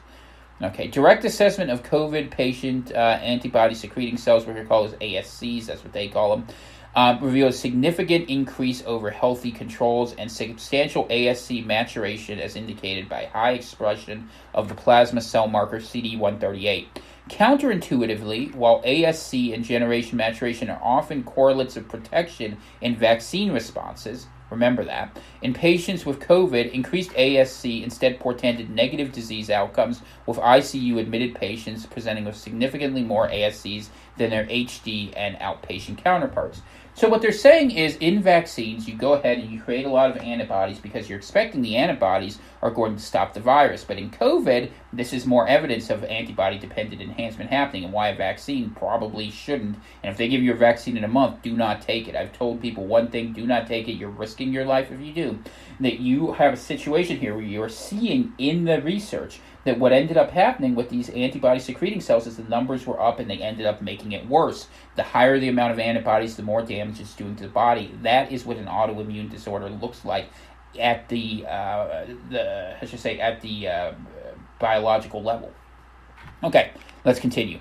Closer examination of the initial clustering separated the COVID patients into two distinct clusters. By removing the healthy donors and reclustering, two groups of COVID patients resulted with strong upregulation of the EF response pathway. That's just saying that things are coming through the EF pathway to lead to the creation of these antibody-secreting cells. And those with a muted EF response but enhanced transitional B cell signal. This was not a reflection of infection duration, as both clusters were sampled at similar times post-symptom onset. Reassessment of ASC expansion revealed significantly higher frequencies in the EF-CoV clusters, averaging over 10% of CD19 plus B cells, well above frequencies after robust vaccine responses that include quadrivalent influenza virus, hepatitis A, tetanus toxoid, and yellow fever vaccines. So they were saying that they saw that there was the creation of more of these B cells than you would see in a vaccine, so that you knew there was a very large number coming out there, and in fact that those were leading to a problem of being a mishap in response. And mind you, there's two different things that could happen here. Let's be very clear, because this is very complex. On the one hand, you would have viruses potentially using this to go ahead and spread themselves because they're latching into it, but the other thing it can cause is hyperinflammation, even if they're not connected. So you have an overwhelming production of these things, and you remember, your immune system are killer cells, so they can go in, they can latch to different things, they can get confused, because you're basically having you're having a bunch of bouncing balls going around really quick looking to connect to things. In the absence of being able to connect to the virus, they might connect to the surface of your endothelial tissue. And there's some studies out there we'll talk about maybe next week about all the dangers to the tissue in there, and that part of the disruptive immune response isn't just the idea that the virus is going forward and connecting to this, which may be possible given some of the studies, but that it's also seeing that this immune response is literally damaging the internal mechanisms of the body, including those endothelial pathways. And so when we see all of these different things that are happening out there, and we see the mishap in immune response, it causes a lot of problems beyond the idea that it's just going to serve as a viral breeding ground. And I want to cover that because this is very complex, and we don't understand all of these things, but it's important to understand the ways they could work and that try to fit the evidence that exists to a profile of this, because we are seeing both elements happen. There's a lot of stuff out there we've reported on in previous weeks about inflammation being a big problem, being regulated CD4, CD8, and that those T cells are part of the same sort of pathways that we're seeing be affected here. So we're adding to a base of knowledge which if you are not listening to this program every day, man, I can't tell you. You got to keep up. Nothing I can do. I can give you the conclusions if you just want to listen to that part, but I want to give you the evidence so you know I'm not full of crap. I'm not asking you to trust me. I'm asking you to check me and to trust the science. Okay, so let's see. Where were we here? 1 second. Enriched ASC maturation and increases in the AN and DN2 B cell compartments also correlated with ASC expansion within the EF-CoV cluster. And that's just saying we're having more antibody-secreting cells, but not in the TR-CoV cluster or healthy donors. Surprisingly, the composition of the DN compartment, a key indicator of EF response skewing, appeared almost identical to patients with active SLE. That's saying that people who had coronavirus looked like they were having the same problems lupus patients have during a flare, and lupus is a really nasty immune disorder that can get worse over time and actually ends up killing people sometimes as a chronic disease where they have loss of capacity. Scary symptom to be connected to. In the replacement of the switch memory-associated DN1 population with the ASC-associated DN2 subsets. So, EF response characterization has identified the pathway as peripherally focused, inflammatory, and highly associated with IL-6 and IP-10. The inflammatory question goes to the question of how much damage it's going to do to the endothelial lining, and that's why you could have internal bleeding. So we have the problem of a mishap in immune response where the autoimmune disorder can lead to sickness and or death because you could have not the virus causing it directly, but you could have the immune system acting poorly. And that also fits into the larger analysis. And how all these pieces connect, we got to figure it out. There's a lot involved there. And I would suggest at the smaller level, at these sort of levels, you're not seeing always the virus take advantage of this. You're seeing it get into a key point and give a bad instruction. Indeed, chemokine receptor analysis of EF population showed a significant decrease in central homing predisposition. Instead, CXCR3 expression across the subsets, coupled with increased levels of IP-10 within the plasma of the EF-CoV cluster, is highly suggestive of peripheral homing to inflamed tissue sites as described in both lung and kidney. So what's that saying? That it's saying that the increased levels of that are being caused by this dysfunctional B cell response is leading the B cells to go to inflamed tissue sites. So when it talks about peripheral homing, that's saying that it's connecting to the wrong place, and that's leading to inflammation. Inflammation is damage happening to structures inside your body where burning results, right? And so if you rip or damage a structure of an internal blood vessel, you end up with clotting. What have we seen in this disease? Clotting gets caught up in the heart, and that we've seen in different places where the clots get bigger, or a succession of microclots, let's say, that was happening throughout the virus that we've reported on in the past week. We spent a lot of time on that as the inflammation happens, the blood flows out, it doesn't able to bond correctly, you get these microclots, and the microclots are falling all over the place. Why are we getting the microclots? Here's your answer. The immune response is mishappen, and it's causing the immune system specifically to cause the damage that could lead to the clotting. This is how you have to understand the science of these disconnected features. So we've connected the blood problem now to the immune problem in a way that makes a lot of sense, and you can look at the research between inflammation and clotting. It's pretty well understood. All right. So let's continue here. Indeed, the two highest cytokine correlates, and remember, cytokine storm is always put together with antibody-dependent enhancement. We talked about it in February. We got away from it for a little bit because the evidence wasn't there, but it ended up being right, and it makes sense because in SARS, you had the same problem. You would expect parallel structures to act the same way. Indeed, the two highest cytokine correlates of the EF pathway, IP-10 and IL-6, are strongly upregulated in the EF-CoV cluster and reflect the associations with poor outcome prognosis in emerging SARS-CoV-2 literature. They're saying that the people who get sick have this immune problem that happens where their immune system is being suppressed. They specifically in this study identify that it is on this B cell pathway that exists on the EF function here. What's it called? The follicular, extrafollicular, my apologies. Okay, so let's continue here. Okay. I know this is really technical, but I'm doing this so that you can understand this disease and you understand what's happening, that this disease is not what you think it is. It isn't the flu. It's an autoimmune disorder that's going around causing massive damage in people's bodies that may or may not prove to be chronic, that will be more damaging in a second wave if this evidence is correct, and that people, I think the governments are doing a aggressive job around the world trying to stop this because they understand more than people are ready to hear about how dangerous this is. And I'm trying to impose is the wrong word, to impress upon you the idea that you really need to stay away from this. Because you're starting to see what problems happen. And admittedly, when you talk about microbiology, everything seems terrifying because remember, there are, and I want to say for balance purposes, there are other cells trying to help. A lot of people will beat this off and there are a lot of problems, but most people do beat it off. Most people have enough of a coherent immune system response, which, by the way, you should be supplementing with vitamin C now if you're not already.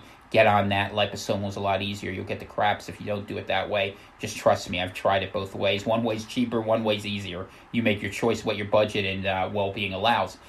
But ultimately, you need to be prepared for these sort of problems. And in the example of ADE, the reason why ADE is terrifying in a second wave is because if you give this virus a leg up, which is what ADE would suggest it would do, all of these things that we're reading about happening in the first wave that are bad enough but are only affecting a relatively small portion of the people, call it 5%, call it 20%.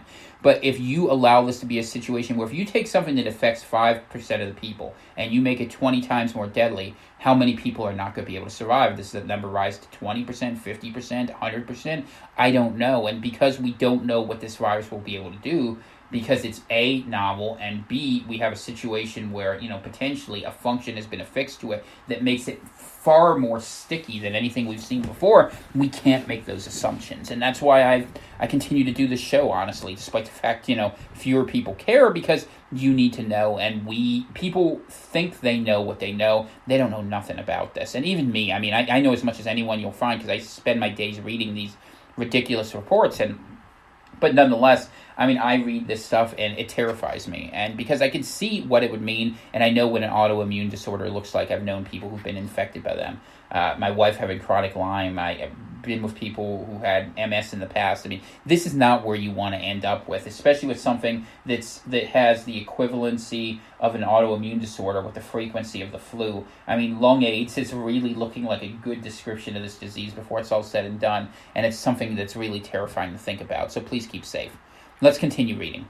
EF pathway enrichment was notable with concomitant decrease of the transitional B cells, particularly a unique CD21 population making up as much as 10% of the total CD19 plus B cells in the TRCOV2 cluster. Surprisingly, while these cells shared several of the phenotypic markers of the B cell immaturity, such as high levels of CD10 and CD38, they also expressed high levels of surface protein with muted surface protein and expression of the extrafollicular homing cues and an increased expression of the plasma cell marker CD138.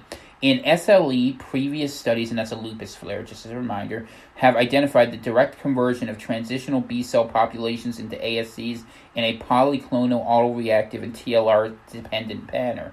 Assessment of our SLE cohort revealed that while transitional populations were frequently decreased in comparison to healthy donors, CD21 transitional cell proportions were similar to COVID-19 patients. Yellow fever vaccinated patients show similar skewing, peaking at D12 post-vaccination, alongside previous identification in HIV viremia. These data suggest that the population will routinely emerge during ssRNA antiviral responses. Due to their unique phenotype and association with mild disease, it will be important in future studies to fully characterize these cells and understand their impact on the clinical course of infection. And I'm just going to say it here because it goes without saying that if we are seeing in COVID the sort of situation that lead to the outcomes that cause the sort of problems that you see in yellow fever, HIV, and lupus, you would expect that if a similar function is happening in the body of COVID patients, that the symptoms that are being experienced will have analogous structures to that. And we're beginning to see that in some cases of people who have these long-term things. They're like, what is this? Where is this coming from? Or the people who will get sick and never get well again because they're dealing with a chronic disease or they're dealing with a function that continues to exist in them. And do we know how effectively the body clears this out? We have no clue. And the evidence that's out there, that's put out there, frankly, is based on shoddy science, which I spent a little time debunking the other day, which I didn't really want to do because I'd like to give you good news, but I'm not going to give you good news that's going to get you sick because I just don't believe in that. And I think that there's too many problems with this, but I'm very worried about it, and we're seeing the autoimmune thing. So we got a little bit more here to go on this study. And it's trying to get a little more general. I know that some of the detailed science is hard, but I want you to hear it, and more importantly, take the time, read it. This is your life, your family. Try to understand this stuff. I give you context to understand it, but you really need to read it for yourself. There's images, there's graphics. It makes it a little bit easier, and I try my best to make this accessible. It's not easy, folks. To contextualize differences in clinical trajectory between the EFCOV and TRCOV clusters, longitudinal data was collected from 2 patients within each cohort. All 4 were African American and admitted to the ICU. While all of the patients displayed ASC expansion, 2 from the EFCOV cohort, and that's just saying when they say EFCOV, that's just saying that the people who are suffering this version of coronavirus where they're seeing the follicle development, cohort displayed consistently low levels of transitional B cells.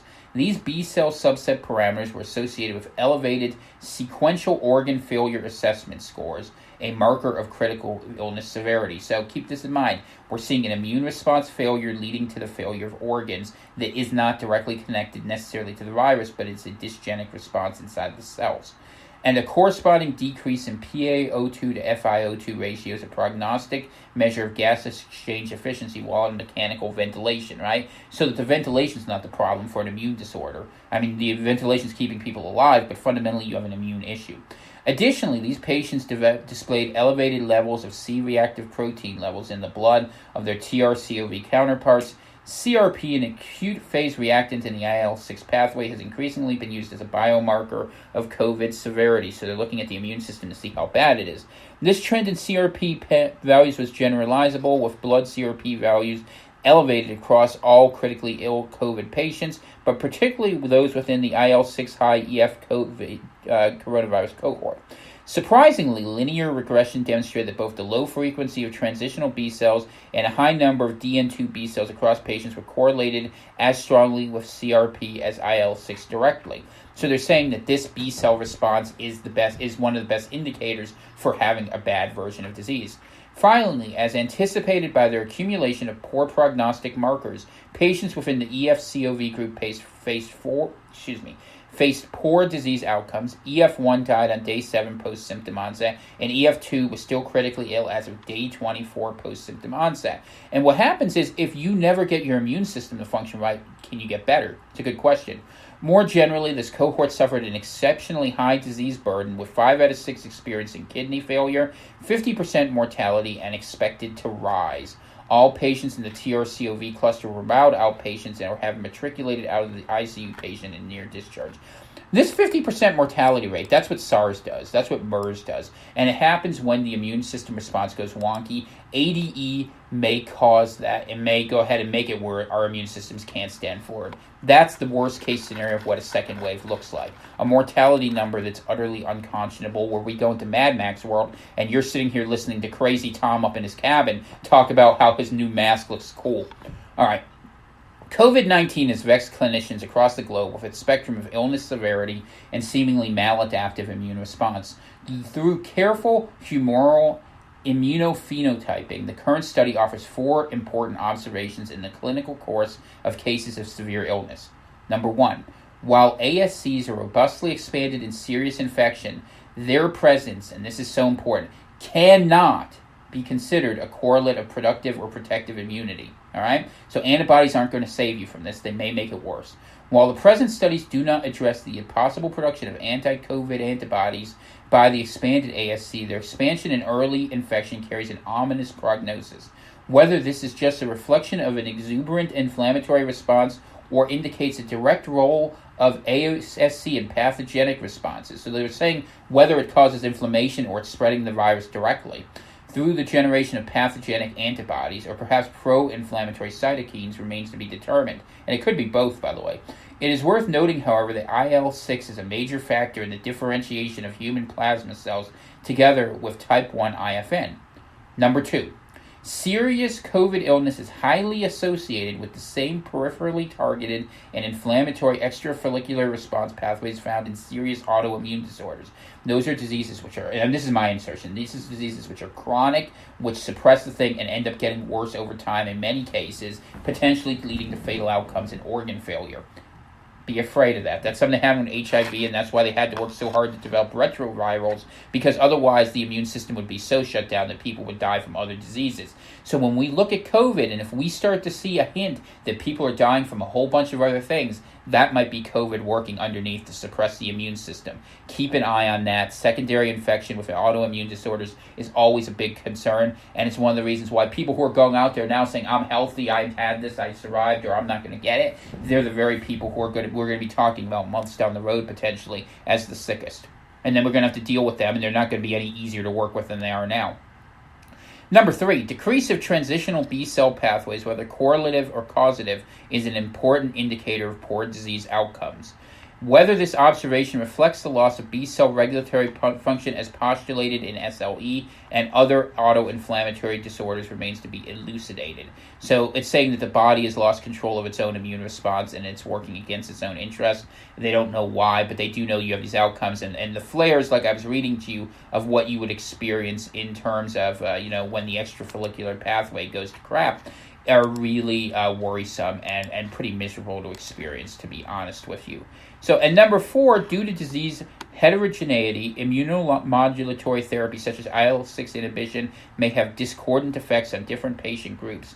Finally, it will be critical to determine if, as in SLE, predisposition toward extrafollicular B-cell activation may be compounding with socioeconomic factors to result in the poor infection outcomes observed in the African American population. And I think that's an indirect way to say, diet and habit that exists due to poverty, and whether you attribute one to the other, that's a more complex relationship. But suffice to say, the people who are unhealthy are going to have a harder time with the virus across all groups.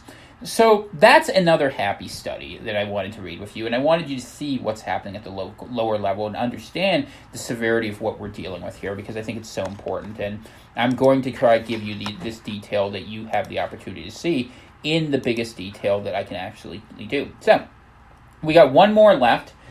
Take a breath. You're listening to Coronavirus Central. I'm Tom Kaczynski, reporting on the end of the world for you every day. Hopefully not, though. I mean, there are, as bad as these sound, and let me tell you, they sound miserable. But bodies are strong, too. We have evolved over many, many years to have the ability to fight these things. There are lots of different macrophages and elements of lymphocytes and leukocytes that are out there. We do have drugs that can go ahead and control immune response, and understanding of this does not mean the end of all things, but it does mean that if we don't understand the fight we're having, we will fail. And I give credit to the many medical researchers who are asking very important questions and who are doing good work, and I wish the politicians would give them time to do so, because we are literally in a race now between science to solve this before the politicians kill us. I honestly believe that. It's a terrible thing to say. It is the truth, in my opinion. And I think time will bear me right, because being the prophet of the pandemic doesn't work very well if all those predictions go badly. But we're going to look at another example of what this looks like in a specific organ that plays on the same themes that we used on from this Emory University study, and this is the COVID-19-induced acute respiratory failure, exacerbation of organ-specific autoimmunity. And autoimmunity, remember, has two parts to it. It has the pathogenic response, where the virus takes over the antibodies and takes over the white blood cells, so there's no defense, and it goes to town. And it also has this other element that could be in play, and we don't really know which, or the combination between the two, because there's evidence that both are happening, which is even more terrifying. The inflammation that happens from an inappropriate immune response, where the body starts attacking itself, which leads to these flares, incidentally, that you see in a lot of the autoimmune system disorders, and leads to secondary infection risks, could also be happening in the background. So this piece is by... It's from Germany, and Lord knows pronouncing German is really hard. This is from the Bundesverkehrenhaus, and it's Ulm. So it looks like it's the People's House of Work. I think it's hospital in German, because I'm reading about these. Department of Pulmonology, Department of Radiology. It's in Ulm, Germany, in any case. So they were doing research in this, and we'll trust the Germans to eventually figure out how to make not everything into one word. It's a problem with their language. They have no limits on prefixes and suffixes, which is why English has long words, incidentally. A little fun tech you can use at your next cocktail party about 10 years from now.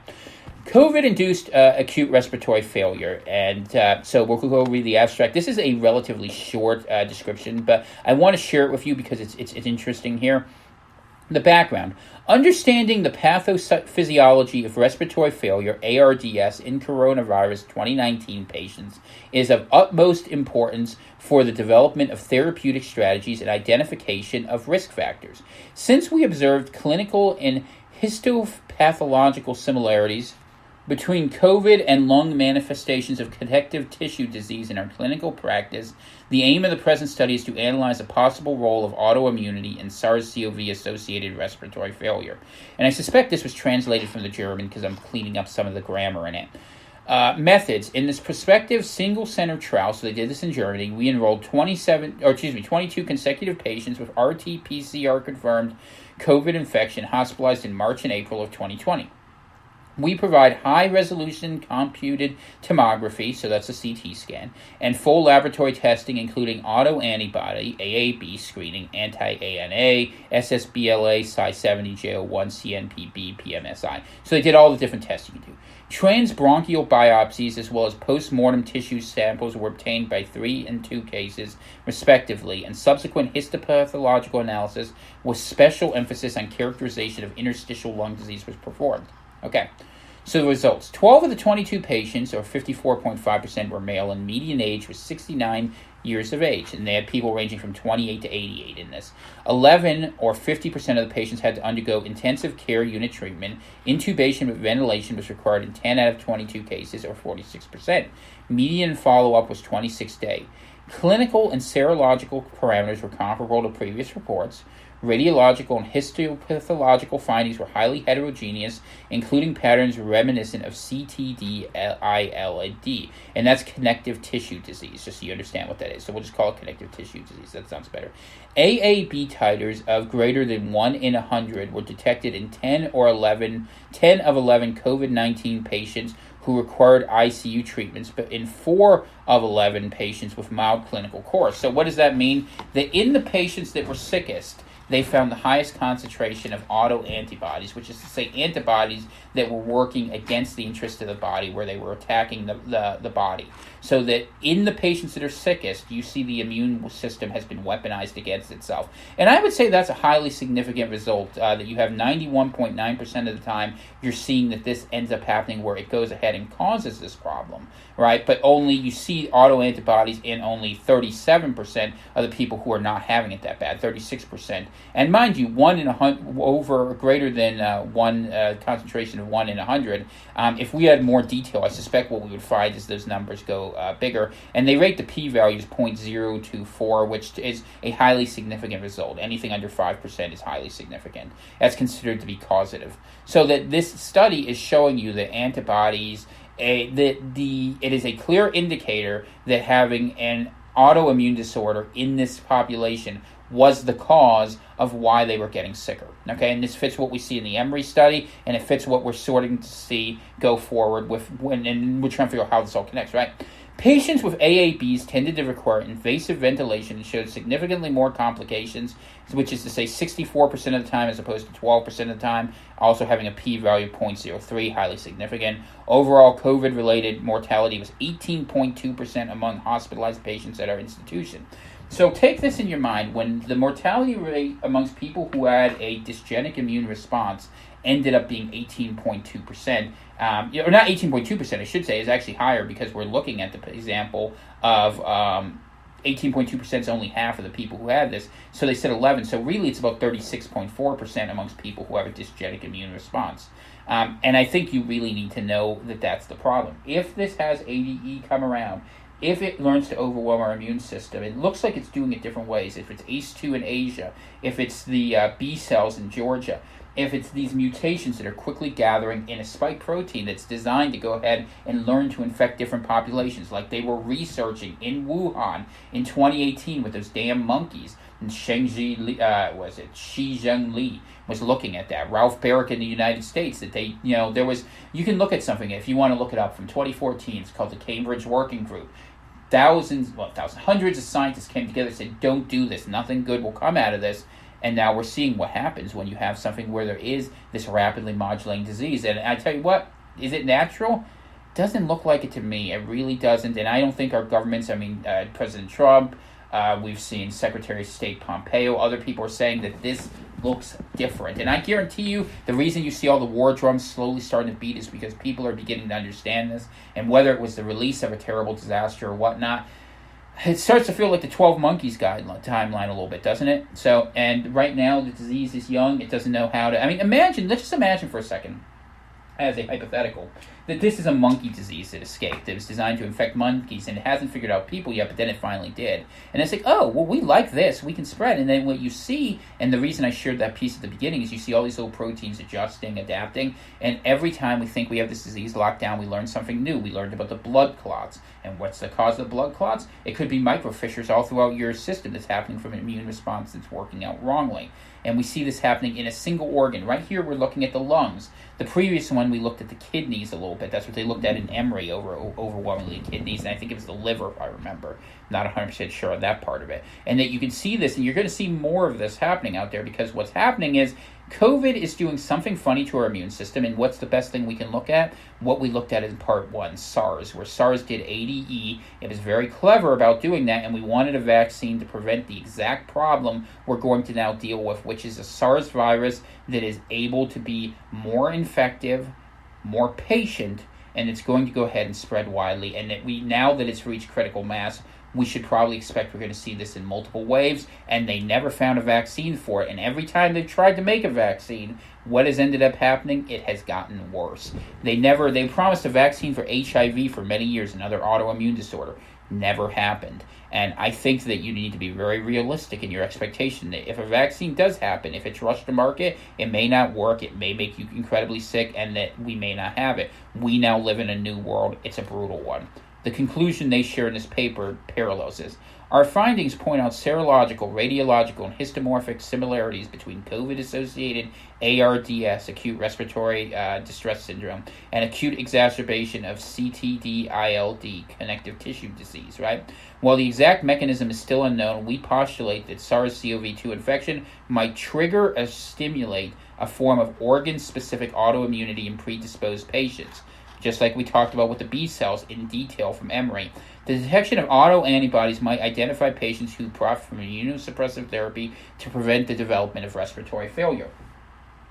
Lung AIDS. We're trying to prevent this. We're trying to prevent the immune, and that's where the drugs are going to go. So if you want to know how to make money in this, what they're going to have to do is figure out ways to suppress your immune system. Here's the problem. Start suppressing people's immune system, and they'll get sick from other things. This is going to be nasty, all right? Okay, let's go ahead and read a little bit more from this. I want to read the discussion. We're going to skip down to that because I don't want to cover everything in this. In our present study, we investigated the prevalence of autoantibodies in a cohort of 22 consecutive patients with confirmed SARS-CoV-2 infection, COVID, and possible correlations with clinical, radiological, and histopathological findings. We show that the presence of AABs is significantly associated with the necessity of ICU treatment, which parallels the other study, and invasive ventilation, as well as occurrence of severe complications in these patients. Noteworthy, every ICU patient in the present study had detectable antibodies and or a history of autoimmune disease. So that's interesting that people with autoimmune disorders are particularly vulnerable, and we should keep an eye on that because we've seen different things. With respect to baseline clinical characteristics, the investigated cohort is comparable to previous reports. And so I want to pull this piece out. So them saying that these people have autoimmune disorder, which was not the case in the Emory study, but it's interesting here, suggests that people who have immune dysfunction are going to have a problem. But ADE is its own self-creating form of immune disruption. So if you buy into the bioweapon theory of what COVID is, what happens is that the first wave is designed to be a highly effective, less lethal version that creates the scenario whereby people who get it the second time will now be in that autoimmune cohort without ever realizing it, not because they don't have antibodies, but because their antibodies are miscalibrated. Okay? All right. Okay, with respect to baseline clinical characteristics, the investigated cohort is comparable to previous reports, notably in our study, ICU patients or patients with severe clinical course or patients with AABs were not significantly older or had more pre-existing comorbidities compared with patients with a mild clinical course of disease or AAB negative patients, respectively. However, we could confirm a high rate of lymphopenia as well as elevated LEH levels in COVID patients consistent with the data from the literature. While we can confirm from our cohort that Hyperfibrinogenemia, and elevated D dimers are frequent in COVID patients. Only 2 patients presented with thromboembolic, and that's blood clotting events. Given the fact that only hospitalized patients were included, it's not surprising that the mortality rate, 18.2%, was higher compared to the general population. The imaging and histopathological data presented here in previous studies show that the presentation of COVID in the lung can be quite heterogeneous. And what that means is that they're having different results from what they see in the lungs, which suggests that the virus is happening and affecting other places. If other people are getting sick and not showing the lung problem would be the biggest issue. It's one issue, it's not the issue. It's more of a symptom of a larger issue, as we're starting to learn, and we didn't know at the beginning. The overlapping features of the observed changes include diffuse alveolar damage, fibromyxoid plugging, and interstitial fibrosis are reminiscent of features associated with exacerbation of CTD, and that's like connective tissue disorder, in line with our main finding of AABs in patients with severe course of COVID.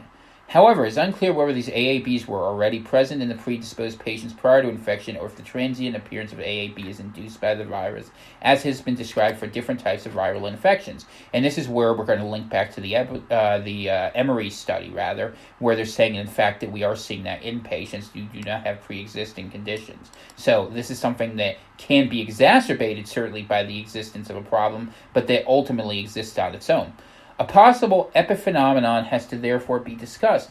However, it is unlikely the transient development of a nonspecific ANA-IG titer as a price to pay during the fight of SARS infection would occur and reach titers of up to 1 in 1,000 in such a limited time.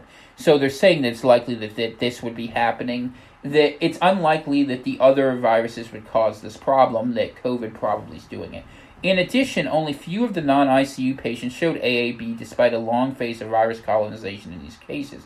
However, we cannot exclude that a certain COVID-specific immunogenic stimulus contributes to the development of AABs in a subgroup of patients, which would still offer the possibility to stratify patients according to their individual risk at an early point during the course of the disease. And remember, this is first wave stuff happening. A lot of these people don't have the problems ADE that we're worried about.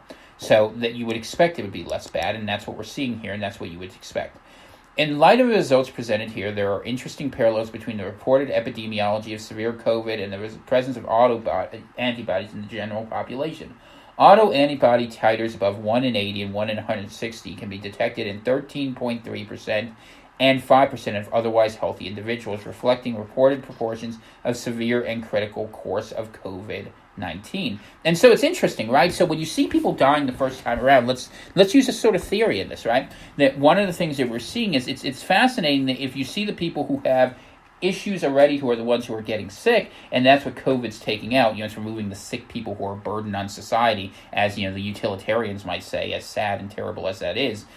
Because, if you're thinking of it as a bioweapon from a really nasty level, they think that way. But fundamentally, it's turning other people into the option to have that go through the second time. So the first time you see this go around, and it's only impacting the people who are sick because they're the ones who are vulnerable already to ADE type level expansion. But it's creating the situation, and this is what I want to share with you, where in a second time we might experience this. And that's what this whole story is all about, why a second wave is so scary, because what this does in a lot of ways is it chips away at you. And that's what I believe we're going to experience in a second wave. That, now that you've had this before, you can have this ADE response happen to you in the same way that happened to people who were very sick. And that's why getting it once is bad, getting it twice may prove deadly. Let's hope I'm wrong and that, in fact, the antibodies from this do convey safety and security, but it very well may not. And what it does mean, incidentally, if this is accurate, is for anyone who has a chronic immune system, the presence of COVID in the future is a death sentence for anyone who lives in these situations who has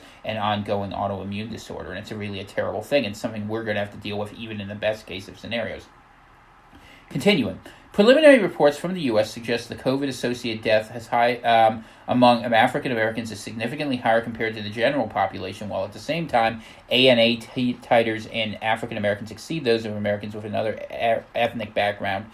From our perspective, higher ANA titers in African Americans might therefore contribute to the development of severe clinical courses of COVID. There's an ongoing debate with regard to a possible dysregulation of the immune system by COVID, and it has been discussed whether anti-inflammatory drugs might be beneficial to prevent potentially harmful hyperinflation. Previous studies have demonstrated that coronavirus activate toll-like receptors on antigen-presenting cells, and those are called TLRs and APCs. So this is a little wordy in this paragraph. Followed by a release of IFNA and functional exhaustion of cytotoxic T lymphocytes. That's saying that literally the killer cells end up being too tired to even fight any longer, and that's why people get really sick, can't recover. They're stuck on ventilators indefinitely. They just don't have the resources to continue. It has been shown that such decrease in natural killer and CD8 cytotoxic T cells paralleled by a relative increase in NKG2A, NK negative, and CD8 positive T cells correlates with disease progression in COVID patients. Number one, NKG2A was identified as a potential immunotherapeutic target that may prevent functional exhaustion of CTLs and contributes to elimination of cells infected by SARS, while several antiviral treatment approaches did not improve clinical outcomes significantly in COVID with moderate or severe ARDS. In line with that, upregulation, this is number two, of NKG2A is a marker for functional exhaustion of CTLs in cancer patients and patients suffering from chronic viral infections. You keep seeing this chronic thing come around, and you're seeing the same things come forward from COVID at the smaller levels, at the organ level, the biological level. That's one of the reasons why I think it's going to be chronic. These mechanisms show high similarity to the development and progression of connective disease issues such as systemic lupus, erythematodes, we talked about SLEs, those are the flares, Sjorgen's disease, or systemic sclerosis. For example, NK cells from SLE patients with high disease activity showed increased expression of NKG2A, while there was functional exhaustion of CTLs. Our hypothesis of SARS-CoV-2 COVID-induced immune dysregulation closely correlates with results from the Wuhan cohort, in which methylprednisolone, that's a steroid treatment, was associated with a more favorable outcome among patients who had already developed ARDS.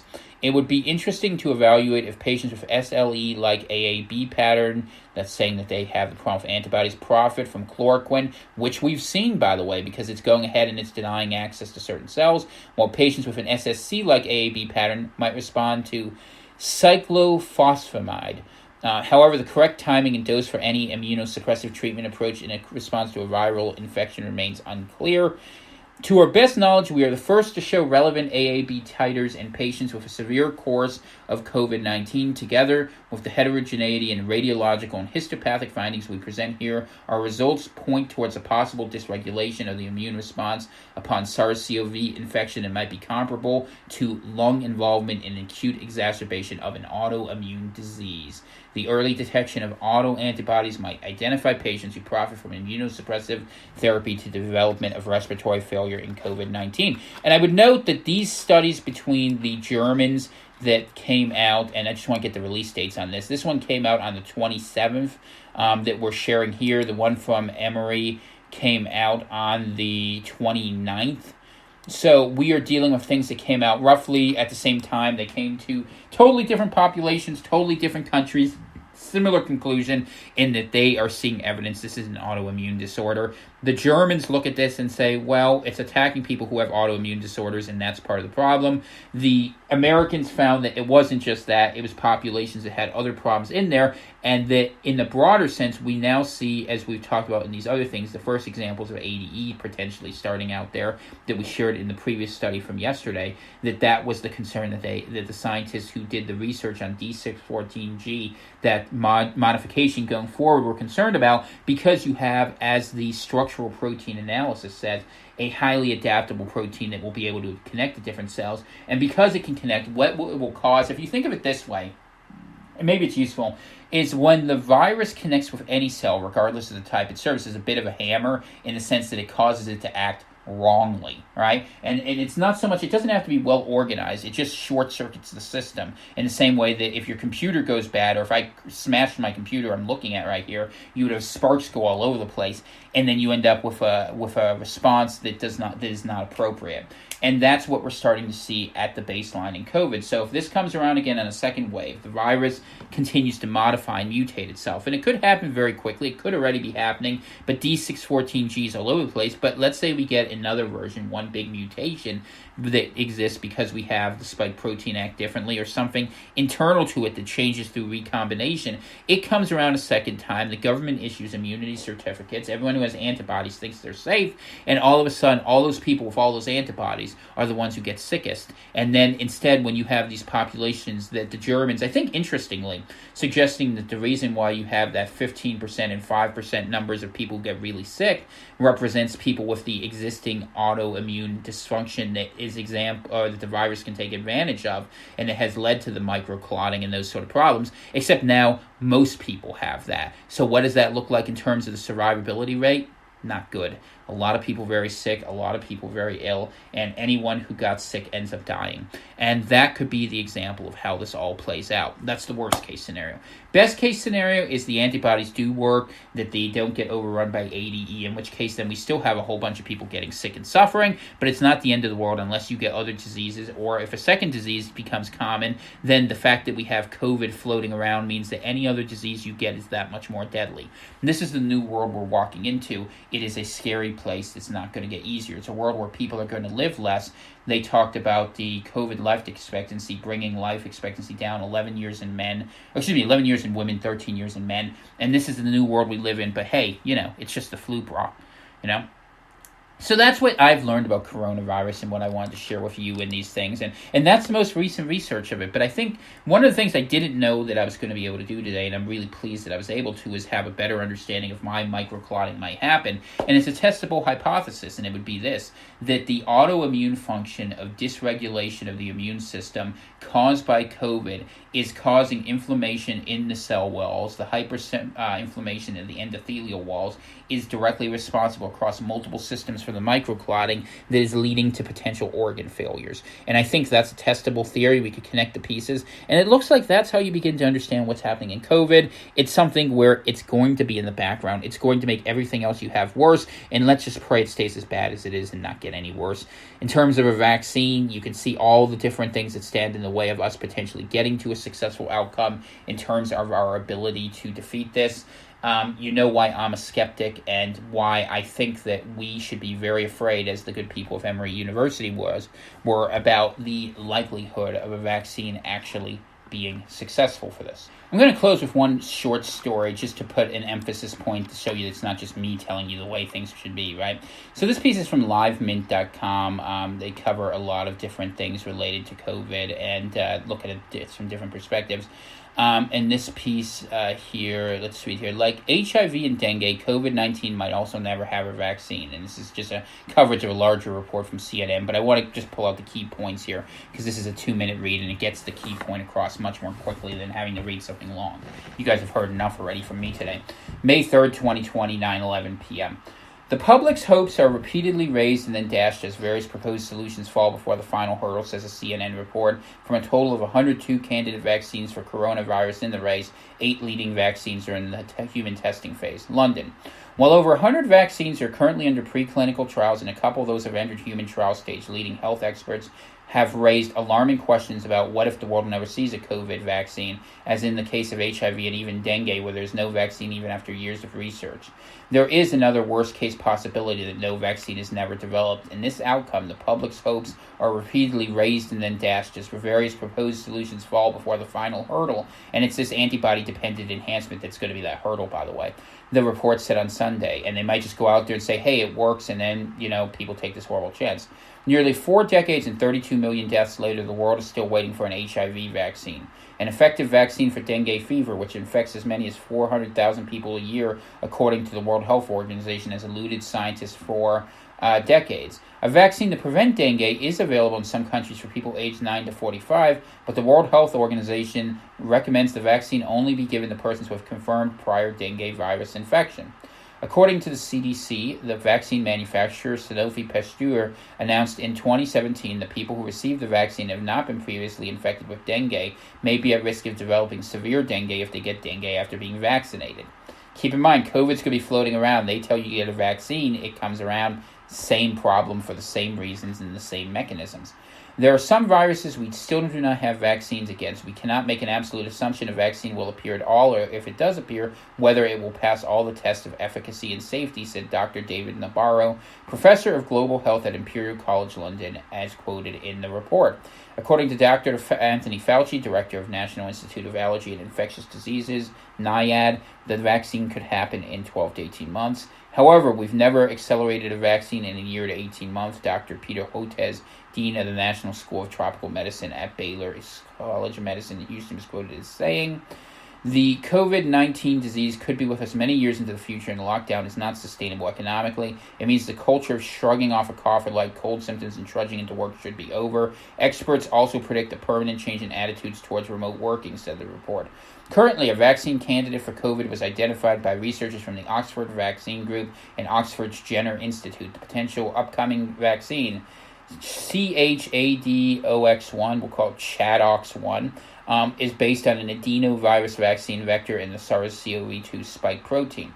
According to the World Health Organization, from a total of 102 candidate vaccines in the race, 8 leading vaccines are in the human testing phase. What probably separates ChAdOX1, known as recombinant viral vector vaccine, from the rest is the time it is promised to take in order to deliver mass quantities. However, no one is 100% sure yet. And you're not going to be. They're not going to know, and that's what's out there. That's what we're dealing with. Those are the questions, and that's you. Now you're as up to date on the virus as anyone out there. You could go if you understand what if you understand what I've said, and admittedly, it's not always the easiest. I apologize for that. I'm just a guy in a cabin doing the best I can to understand what's happening. You understand the risks that are involved out there. And as we see these stories, I know the Israelis are supposedly working on a vaccine. You hear all these stories of miracle cures. I mean, if you want to go take snake oil, it might make you feel better, but I don't know if it will make you healthy. So I recommend against that. And I think that pretty much covers what I want to cover today. So let's go to the prayer. Heavenly Father, please don't give me any more bad lab reports to read. No, I'm not going to say that. Heavenly Father, please allow us to find the wisdom to overcome these challenges and to find health and wellness for all of our people, and to remember that our job, your requirement that we protect the sick and the unhealthy be what drives us, rather than the desire that we overlook them, and find the opportunity to help those people so that we may not become amongst their number, but we may bring them to health, rather than in a rush to go out there, all become amongst the sick and contemplate a truly horrible act, an apocalypse truly, caused by our own selfishness and greed and our unwillingness to work toward one another. May our policymakers have the wisdom to protect our people around the world, to keep them whole. May they learn and find kindness in their hearts to look for the health of people above the economic growth that they're more concerned about. And may we be granted patience and fortitude in this long fight which we face together. And those of us who are in this strange arc against a world that is turning against us, that we may find safety, health, security for our families, our communities, and all of our loved ones, as well as those who are not amongst us, whom we all hope find their way to this. And may I just pray that I continue to find the voice to speak these truths and have the knowledge that I think you've blessed me with, to be able to talk about stuff that is probably beyond my comprehension. That's a miracle in and of itself. Those of you who know me best would actually understand medicine was not my thing. So I just want to pray that in Jesus' name, amen. And to everyone who's listening out there, I want you to be safe. I want you to be in good shape. We're going to talk in the next couple days about all the problems that are out there. They're real, but we need to start leaning into our policymakers. They need to make this easier on us, not harder. And if they don't, let's just kick them all out. I don't care. We'd be better off having no one than the people we have in charge, to be honest with you. It's absolutely disgusting. And unfortunately, we fight over old things when we're staring down the barrel of something that, if it went as bad as it could kill half the people in the world. I'm not making that up. I mean, and I think after today's episode, you understand why I say that. Let's pray it does not. And I'm not predicting that. I'm not going that far. But I'm saying that you could see how it could happen. You can understand the mechanisms now. And you can see that we are literally playing Russian roulette with our species. So, for those of you out there, I'm all about having arms, and I agree with protecting yourself, but you shouldn't point them at your own head. Let's go ahead and try to do better. We'll talk about that in a different context with how our society is functioning tomorrow. My name is Tom Kaczynski. You've listened to Coronavirus Central. I will be back with you tomorrow. Have a very good day. God bless.